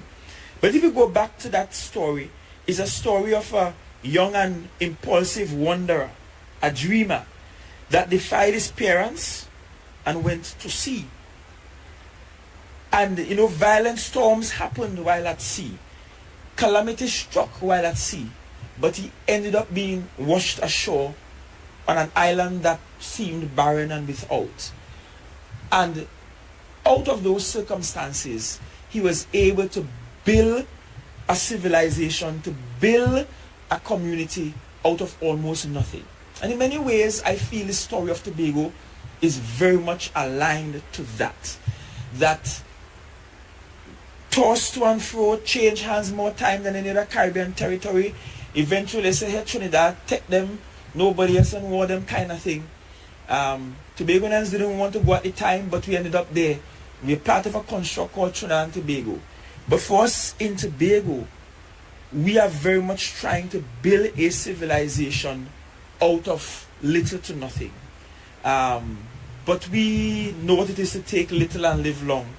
We know what it is to be geniuses with small things in our hands. Your parents knew it, and that is why your grandparents can make everything out of screw pine and everything out of patchwork cloth and just find a way. Our meals, everything speaks to the fact that we are geniuses in our own right, Tobagonians, and have the ability to take very little and to create something great out of it. What we have today might seem little, but it's certainly not insignificant. And what we have today is more than enough for us to create the greatest little island on the planet. Thank you.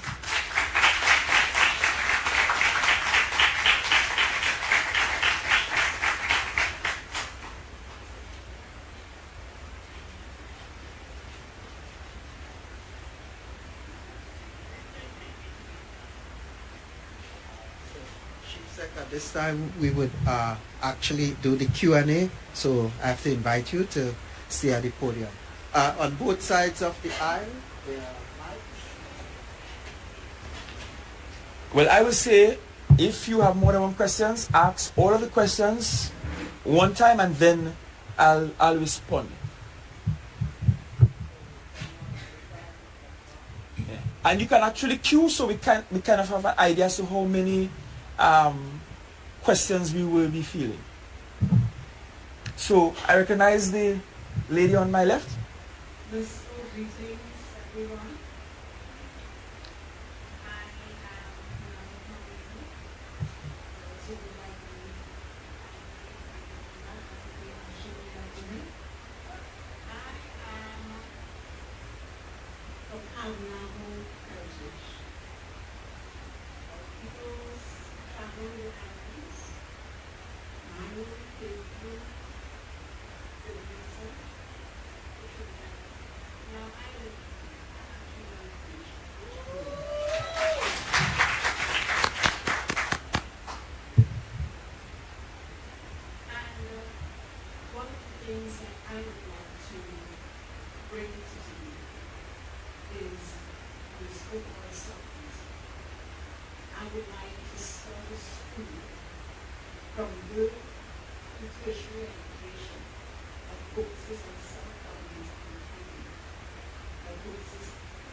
Certainly. In terms of land, in terms of overall support. We have mentioned a lot of educated people, and that we know to be the hands. We want that support. I also want to get land to build our agricultural sector. 75% is the number I've been told that we can use agriculture to feed, to be. And that needs to change. In Tobago, we need to be self-sufficient. We can't afford to be taking 75% of our food from Trinidad to feed our population. You mentioned high-tech. We have a system using shipping containers that can grow, and this is just an example, 2,500 heads of lettuce in 3 weeks. Yeah? Run by solar power. That's available. We need space and contributions to make that happen. My dear son, I also come considering our national security. We've seen the increase in crime over the last year. Recently. And I represent a client. Of course.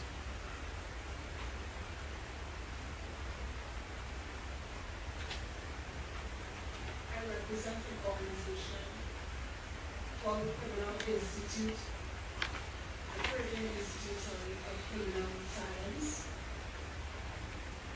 The paper in your hand is a letter that was sent to office about a year now from one Mr. Philip Brown, who's from Tobago, son of the son of his parents, and he has extensive expertise, knowledge in national security, and we want to, as part of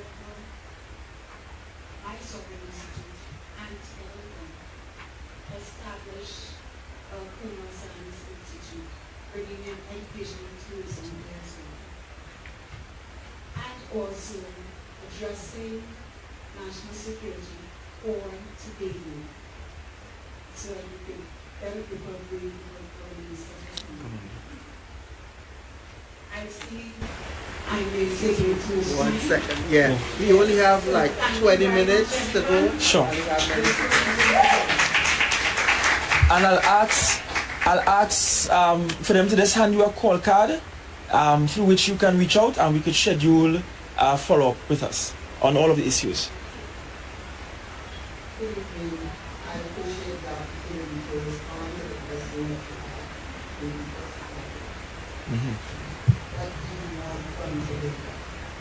I want Tobago to be a place where there's programming, there's support, and services for the members of the populace who unfortunately are addicted to many reasons for mental health issues. Whether it's the grandmother to the young child, to find a place on Tobago where they can receive services that are based on evidence-based models that have been proven to work, that are provided by skilled caring clinicians that can provide continuous long-term care to address the mental health needs. So I know you mentioned initially healthcare as one of the areas that was Tobago. And I just want to remind you that healthcare is not only physical healthcare. It's also mental health and all the comorbidities that come with that. The substance use, the medical comorbidities that just exacerbate the symptoms related to mental health, and all the social determinants of health that have a direct line to worsening what we see when folks present with mental health symptoms or diagnoses, whether it be food scarcity, unemployment, family systems, concerns. I am a licensed clinical social worker. My name is Cheryl Allman Charles. I come from a small village in Tobago. Well, not that small. I think it used to be the capital, actually. A fishing village called Plymouth. I was raised on Bethesda Hilltop. So you're very good. Church. You're very good, as you say. Offspring of Gwendolyn and Alvin Alman. I moved to this country almost 40 years ago as a teenager. Wow. And have spent the last almost 25 years postgraduate building programs, running programs, whether it be in corporate America or in the public health system, New York City Health and Hospital, or in non-for-profits. So I have lent my expertise to building systems to address behavioral health and mental health in Brooklyn, and I am definitely available to support the mental health needs in Tobago with respect to programming, with respect to training. I have to admit, I don't know what exists in Tobago presently with respect to mental health. I am, keen to learn what programs and services exist, and if there's any way that I can lend my expertise to support the growth and sustenance and the quality of the mental health programming in Tobago, I am certainly available to do that.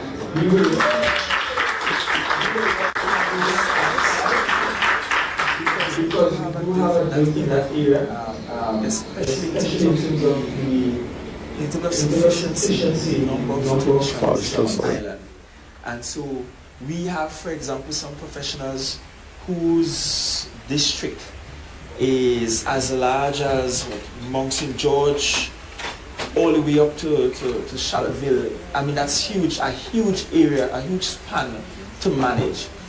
So it's not one of the popular fields of studies for Tobagonians, unfortunately, but there is some shortages there. But there's also a need for sort of revamp our program that might be very traditional, what we inherited from the UK many years ago.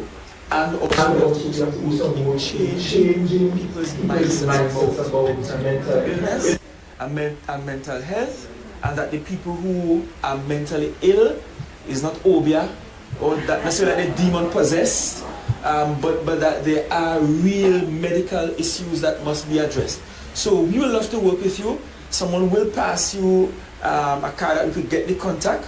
I will connect you with the professionals at TRHA so we could have the conversation, and we will love to have you help us take a look at our program professionally and help us structure it and frame it in a way that can help many Tobagonians.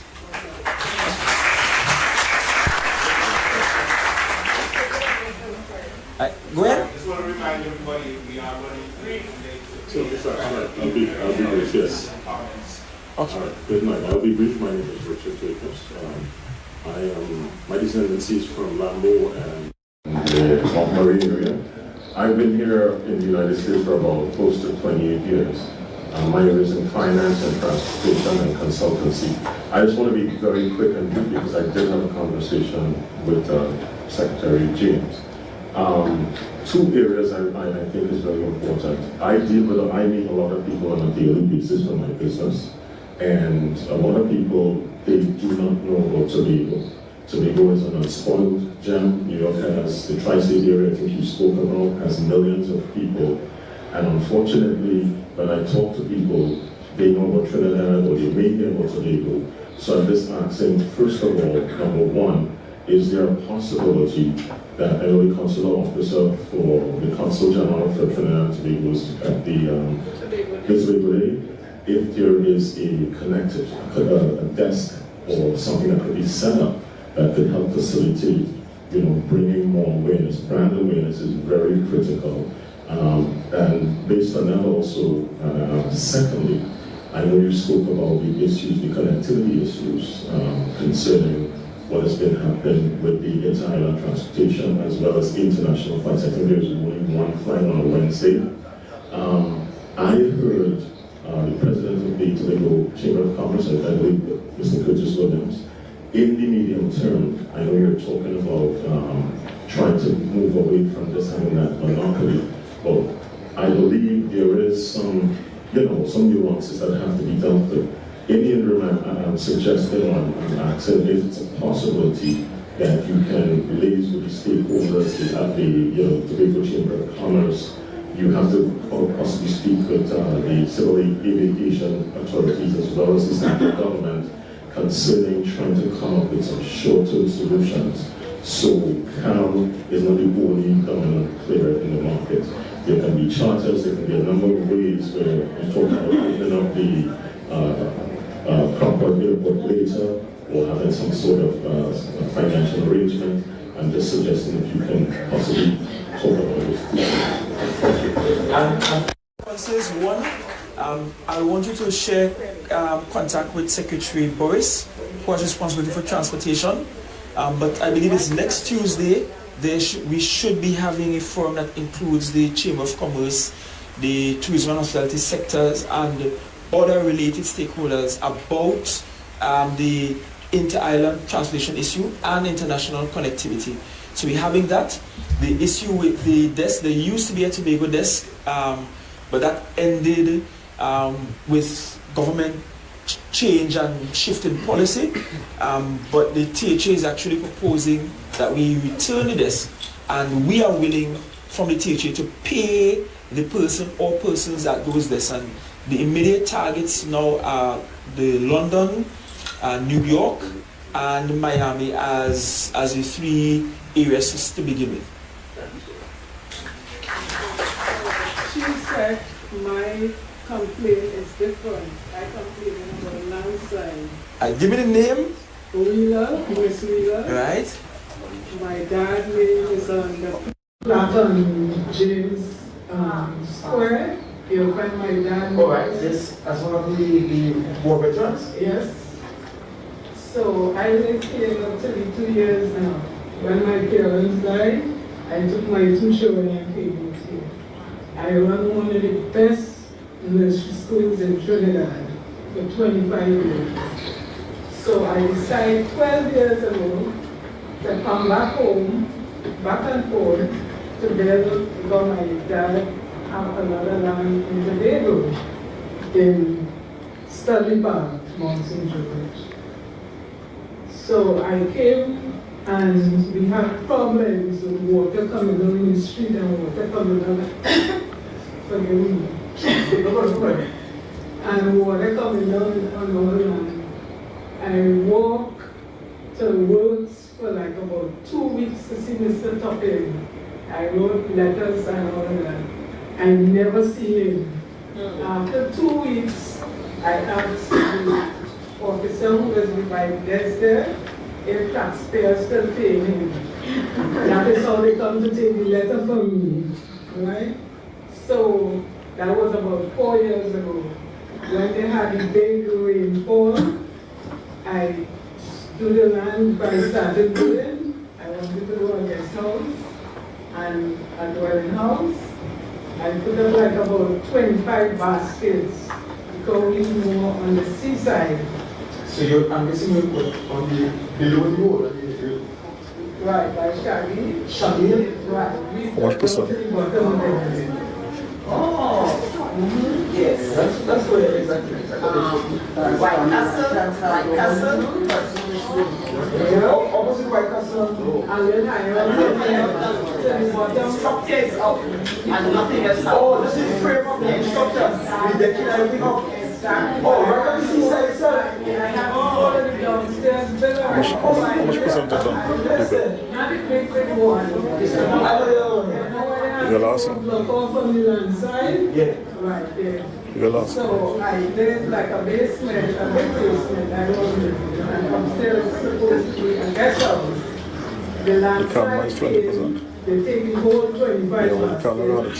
I have a wall, 35 by 18. They take all of that. If I do the wall for the road, they took all of that. Nobody, I tried all kinds of things, nobody. And that was from 4 years ago? No, that was the last story last year. But I started building like about 4 years ago. The only person who got me so far was Miss Williams. She suited up to mother, and I get a letter from FEMA to do some work. Up to now, nothing. Alright, so St. James is here. Have a chat with him directly. Exchange contact information with him. And St. James will try to get a team out by next week, perhaps St. James, to look at the particular issue. But he knows exactly where the property is. But we will have some engineers out there to look at.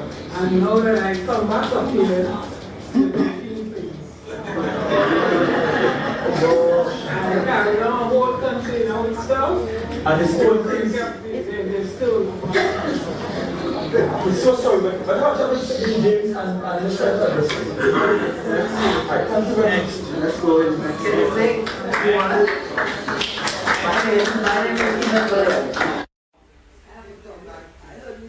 So much about Castara and it's organic and all that. Charlottesville used to be like that. Now the condition of Charlottesville is not the new party who started it.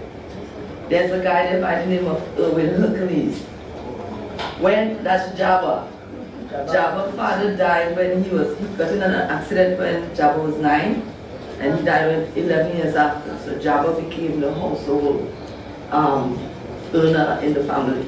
Anyhow, he built a shop in Delaford.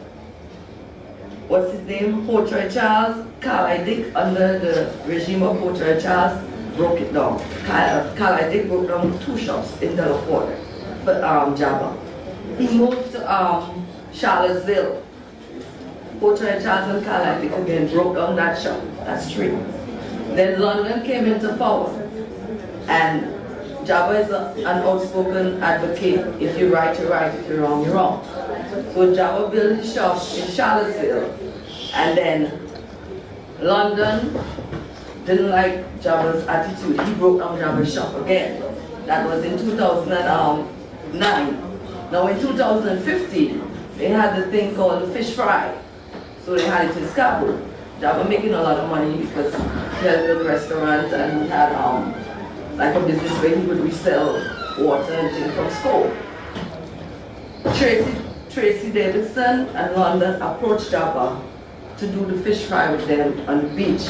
He said, no, I can show you guys what to do, but I'm doing my business on my own, because he used to have jazz singers, a lot of yachts coming in, and Charlottesville was nice. And they would sleep on the beach, they would do whatever they want. Charlottesville was pumping. In 2015, London sent out letters to everybody in Charlottesville that he's going to build a mall. You all see what the mall looks like. Like home. Anyhow, he went and he got papers saying Jabba and them, everybody had to break down their building. Jabba tried to talk to him.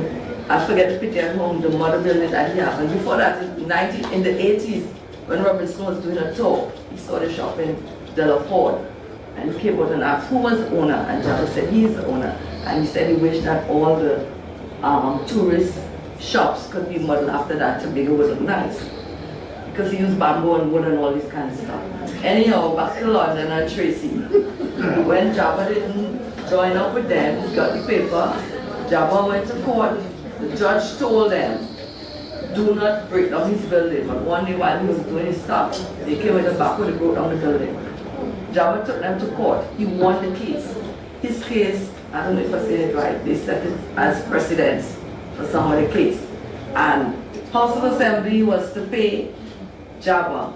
They got lawyers and they went to the court and said, don't bother to pay him any money, they're going to appeal the case. That is 2015. And the money they give them, Jabba would just have to give them back because he's a man of straw. They drained the man's bank account. No, I was happy when you all came in power. I'm like, okay, you're not responsible, but Charlottesville is so dry. You all might look into there. I know you might have a new development, but you might go there and still have the people and then eat some proper food.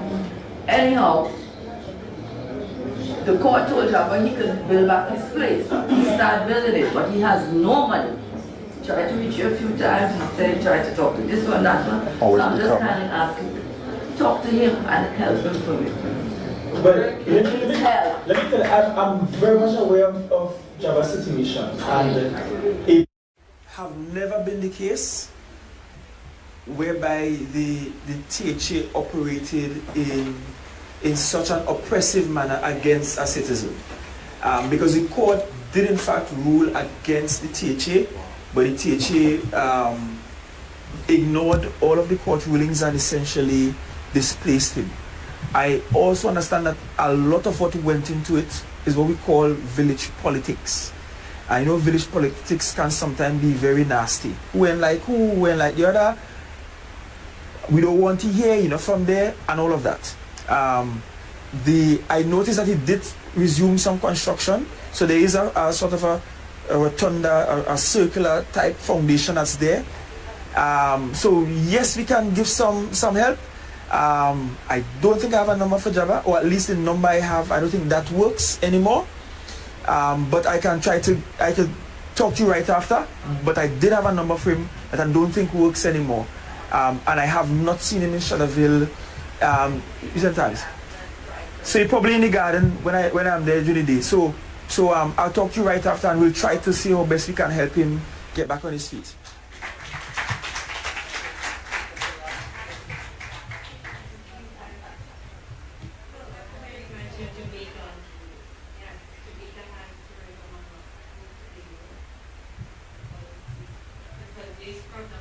There are rocks we to climb on.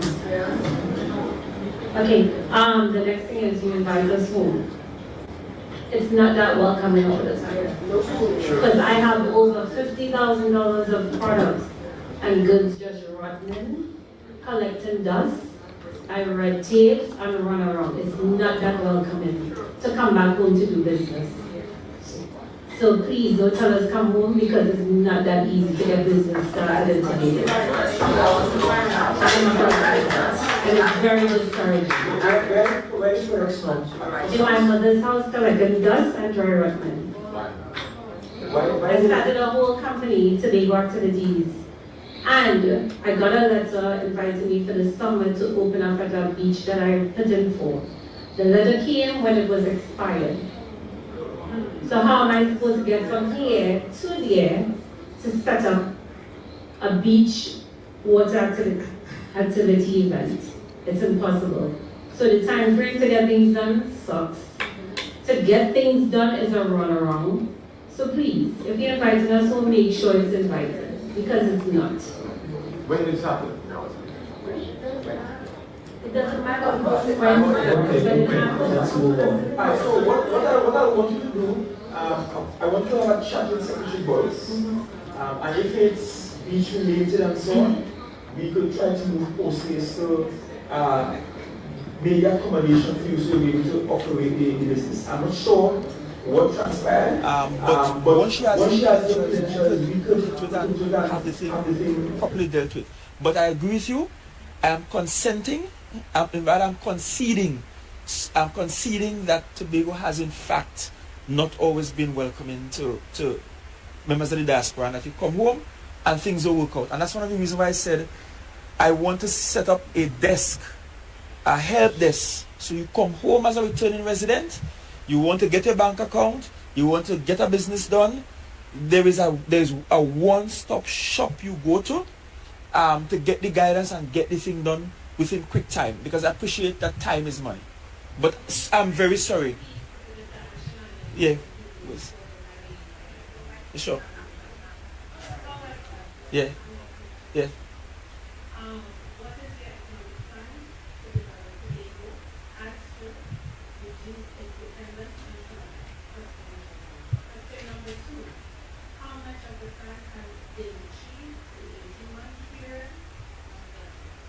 Right. So, sure. So, in terms of the economic plan, is multi-pronged. One, we have to get the construction sector jump-started, because that's economically one of the easiest ways to get economic activity going around the island. Number two, we looked at tourism, and to date our numbers month on month by comparison to last year and the year before has been greater. And so we are seeing the uptick month by month, but we're not there yet. Number three, we have also been targeting airlines such as those from the Scandinavian area and Europe. We also, in fact, we are waiting on Trinidad to have final sign-off, so we'll have some additional direct flights out of North America. That includes looking at Canada, the entire North American region. Because once you have a service-based economy, movement of people is critical. So we're looking at that as well. In terms of food production, there has been an uptick in productivity. So we have, for example, a successful poultry program at the moment, where our goal is to supply the 250,000 birds we consume per month in Tobago. Currently, over 90% of that comes to the island from Trinidad. We are well on our way to reducing that. By the time we get to the end of the year, we will reduce that dependency at least by 15%. The aim is to get to 100%. But naturally, people will still import. Additionally, we have increased our productions in terms of alternative flowers as a commodity to export out of the island. We have also gone past the traditional tourism and service sectors to looking at education for export and looking at education beyond just basic schooling, but how do we use that for export. In the last 18 months, we have seen a flurry of activity, especially on the government side. But I believe where we are falling short is to get the flurry of activity more on the private sector side. But for us in Tobago, so many things are connected. You don't get the people in, you remain with a resident population of about 60 to 65,000. The economies of scale remain extremely low. And one of the reasons why we are harping so much on the connectivity of the island is because it's the only way we can superficially inflate the population size of the island, which thereby improves the economies of scale. When we look at the data, there was a time when Tobago used to get a little over 80,000 international visitors. At that time, when that happened at that time, we saw significant uptick in private sector all around the island, from the accommodation sector to your supermarkets, to those artisans doing arts and craft, your transportation sector. And so we have to get that back. It's the only way, because 60 to 65,000 means that your economies are scale.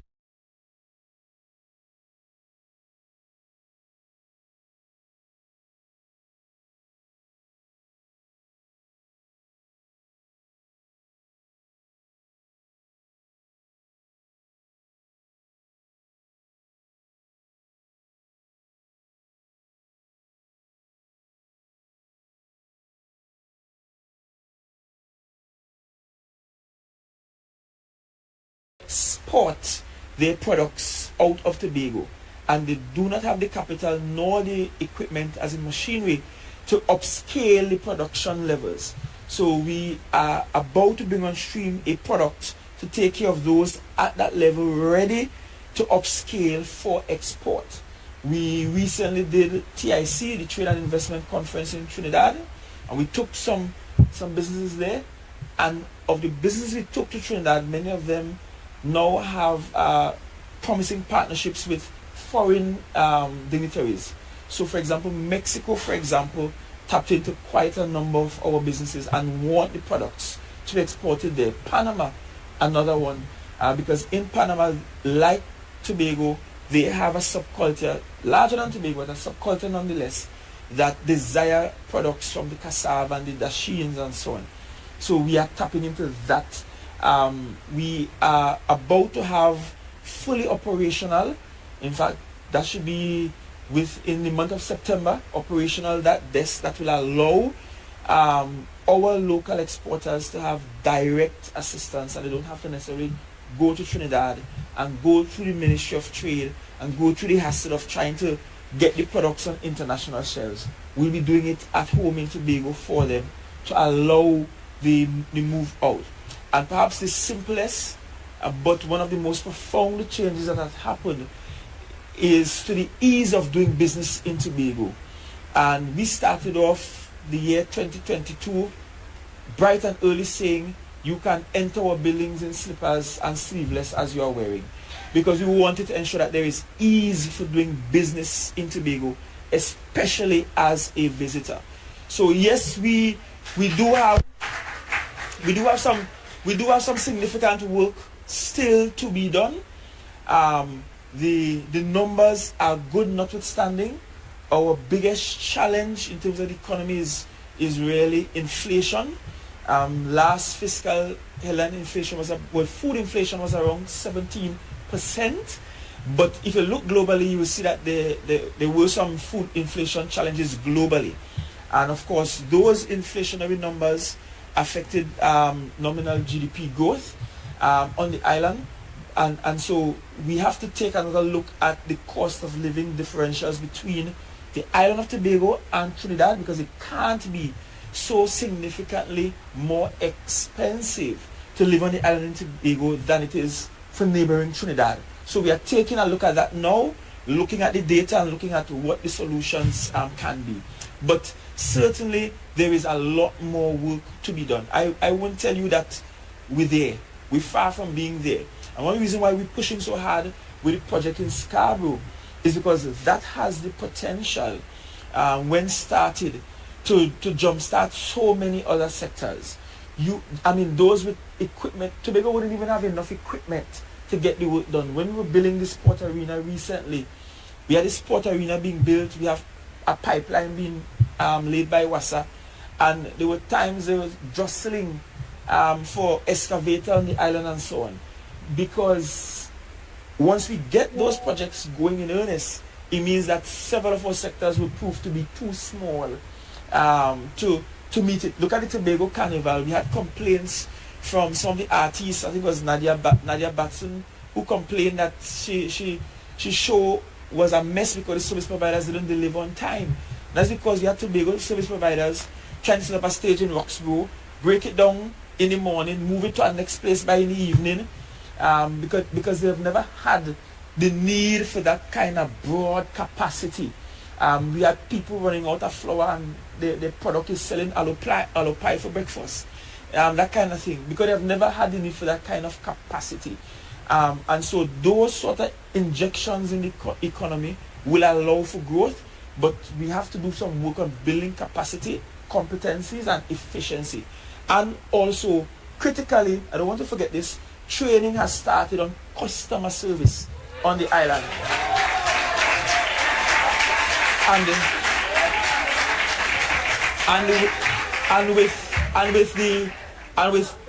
with THTI, that's the Tobago Hospitality and Tourism Institute, we have had a series with cycles of training, and we literally, it's a lot of training, but we train everybody from the people running a parlor downstairs the house to the man selling coconut water, the people at the airport who are our first impressions to the world.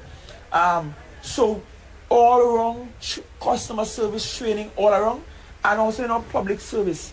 Because you see, I think Tobagonians have forgotten what it means to just be nice, and we are genuinely nice people.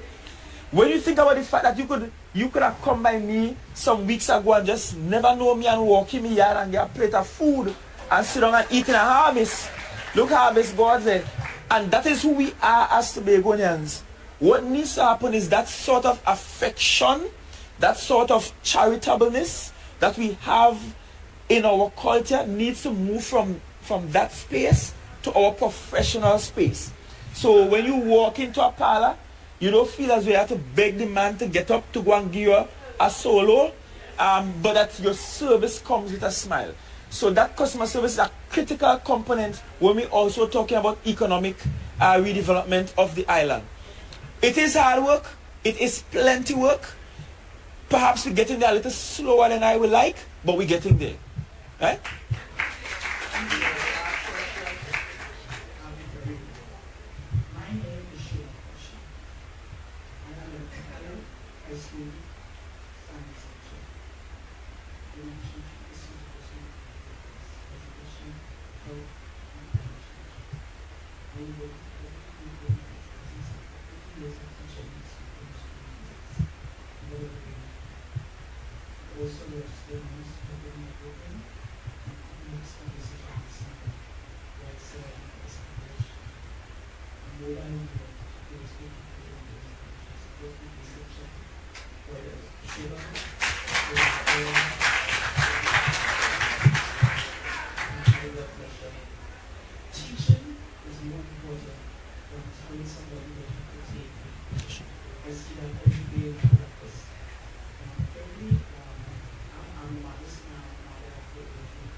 My colleague, who's also a professor here, has his PhD in environmental science. He had made a proposal to the government of Trinidad and Tobago to help clean up the area by South Key. They call it the Lavas, and it was still there. I made 3 visits, 3 meetings with 3 ministers in Trinidad and Tobago to establish this mobile health unit, and I'm still here. So, oh yes.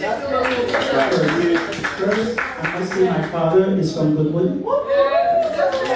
Big Street, Goodwood. And I just see my sister, Mrs. Nancis, who just volunteered to do the proposal for me. 17. So you're King Wellington people? Yes, that's my father.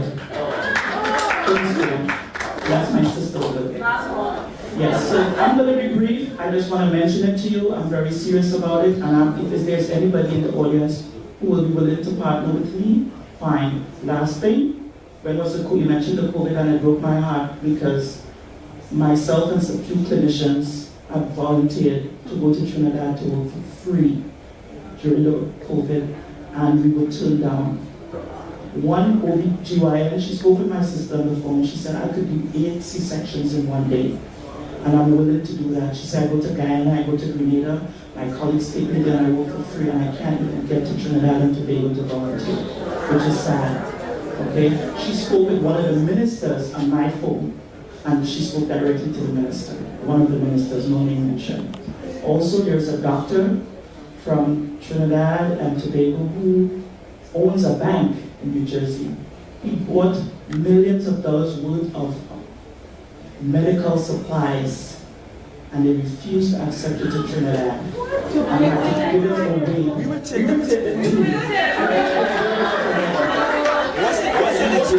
it has been delivered already, I think, to one of those small countries because he couldn't get it. So I'm really glad, and I will be joining this team to establish anything from healthcare, education, and climate change.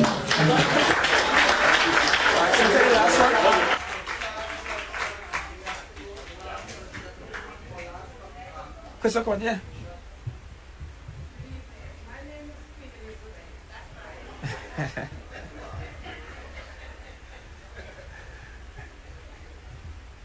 Mr. Crowley, I'm so happy that you brought up the information about customer service, especially in Tobago.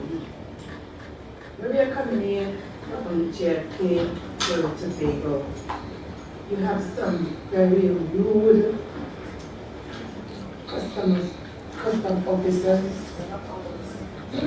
that they speak to us like nobody. How long you come for? How much you guys are coming with? I don't think that is a nice way to come home is to say, welcome home.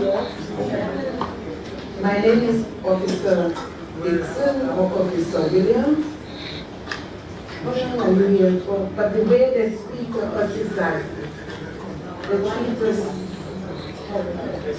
And I don't think that is nice for hospitality, because a lot of us is experiencing that situation, And you know what they would say? Like a friend of mine was there, she was there with her whole family. She said, "Listen, I'm not going back to Tobago again. I'm finished with that." We went to Jamaica. And it's not nice of that kind of person. We come up to his job and say we are from home, and we just be really, really bad. Sometimes they take away me the cook. They take away me this, or they take away me that. We would like us to really look into that situation, because as you said, come home.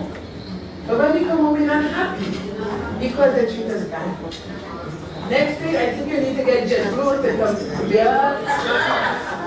straight, because JetBlue have an international flair and Caribbean. So I would like you, if you will look into it, to get JetBlue, instead of going to Trinidad, let's to Tobago, and we will definitely come home with customer service. So please, won't that for us, please? Thank you. Extend out a special thank you to the members of T.E.A.M and all of you from the Diaspora who invited us and so warmly welcomed us here and ensure we were well taken care of. You know, for the foreseeable future, I want to keep building the bridge. A bridge may not be built in a day, and right now we might just have a Bailey Bridge, but we will soon replace the Bailey Bridge with probably a 4-lane bridge, because we really want the connectivity to happen between our people that live here and your people at home. All the people in Tobago I know have been looking online, because this has been streamed back home online. I know many of them have been looking. Many of them have probably seen your faces and happy to see that you are well. And for those of you looking into Tobagonians, your people living abroad are doing well. They're not sleeping on the streets, thank God. They're not vagrants anywhere, they are doing well. And that's a testament to all of your prayers and your support from a distance. We need to keep the partnership going. And again, thank you all very, very much for opening the doors, and notwithstanding all the bad vibes and all the poor customer services and your place washing away in the sea and all of these things, we're just happy that you are willing to connect and that we could bury the hatchet to build bridges. Thank you all very much.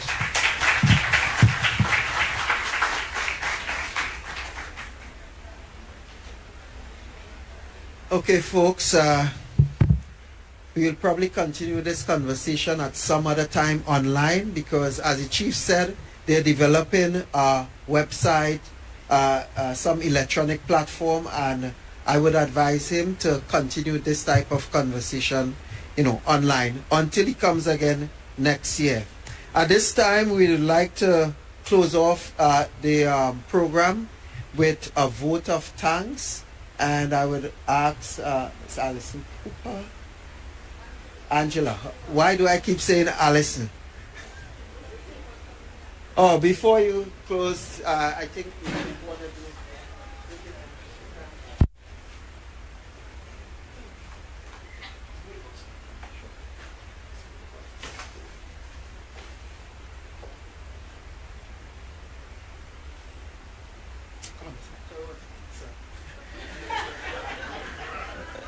No, you can't be a good Tobagonian and not come bearing gifts. When you're a Tobagonian, you always load up like a sour mule, and you go everywhere and you tote something for family. And because we recognize all of you as family, and unfortunately because I have a weight limit and I couldn't bring something for everybody, we brought something for the leader of T.E.A.M, and it is a hand-carved replica of a lady doing the belly dance, and it's very reflective of Tobago's culture and our talents. So thank you all very much, and on behalf of the people of Tobago, we love you.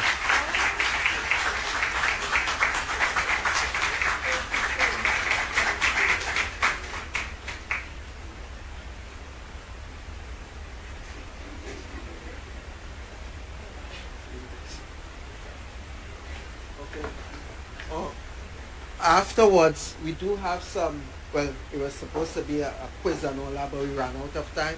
So we do have some gifts there, and I would ask this question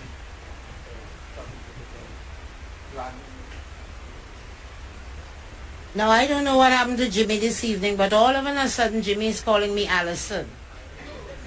Angela, he knows me all this time, but this evening I was Allison, so I'll take anything. Anyway, on behalf of the Tobago Empowerment and Alliance Mission, I would like to say thank you to each and every one of you for turning out here this evening, first and foremost. I'd also like to thank the Chief Secretary of Tobago, House of Assembly, the Honorable Farley Chavez Augustine. I'd like to thank the Secretary of Infrastructure, I got these, Jimmy, Quarries and Urban Development, Honorable Trevor James, and also the Secretary of Tourism, Culture, Antiquities and Transportation, Councillor Tasha Burris. I'm also extending thank you to Dr. Evelyn Castro. She just left. The Provost and the President of Medgar Evers for taking the time for coming out here this evening and to meet with our Chief Secretary. I'd also like to say special thank you to Dr. Bramble because he really ran this for us this evening. Also our PRO who like to work people very much. But it's okay, it's all good because it's all for Tobago. What I could say is that I sit there and I stood there and I listened to the passion in your voices when you throw your questions and your concerns out. And I have to say one thing is that Tobago people are bright. But they're bright. And they need you home so that we could start doing things together. So, she said, there's no other organization in New York right now that represent Tobago more other than T.E.A.M. So I'm asking you to use us, put us in your plans, and tell us what you want us to do so that we could bridge this and make this collaborative really great. Thank you.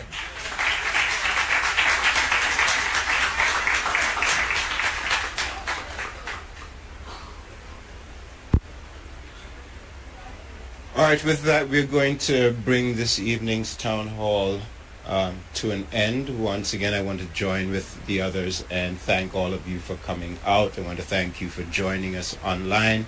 I want to encourage you once again. I was told you weren't hearing me because my mic was malfunctioning earlier.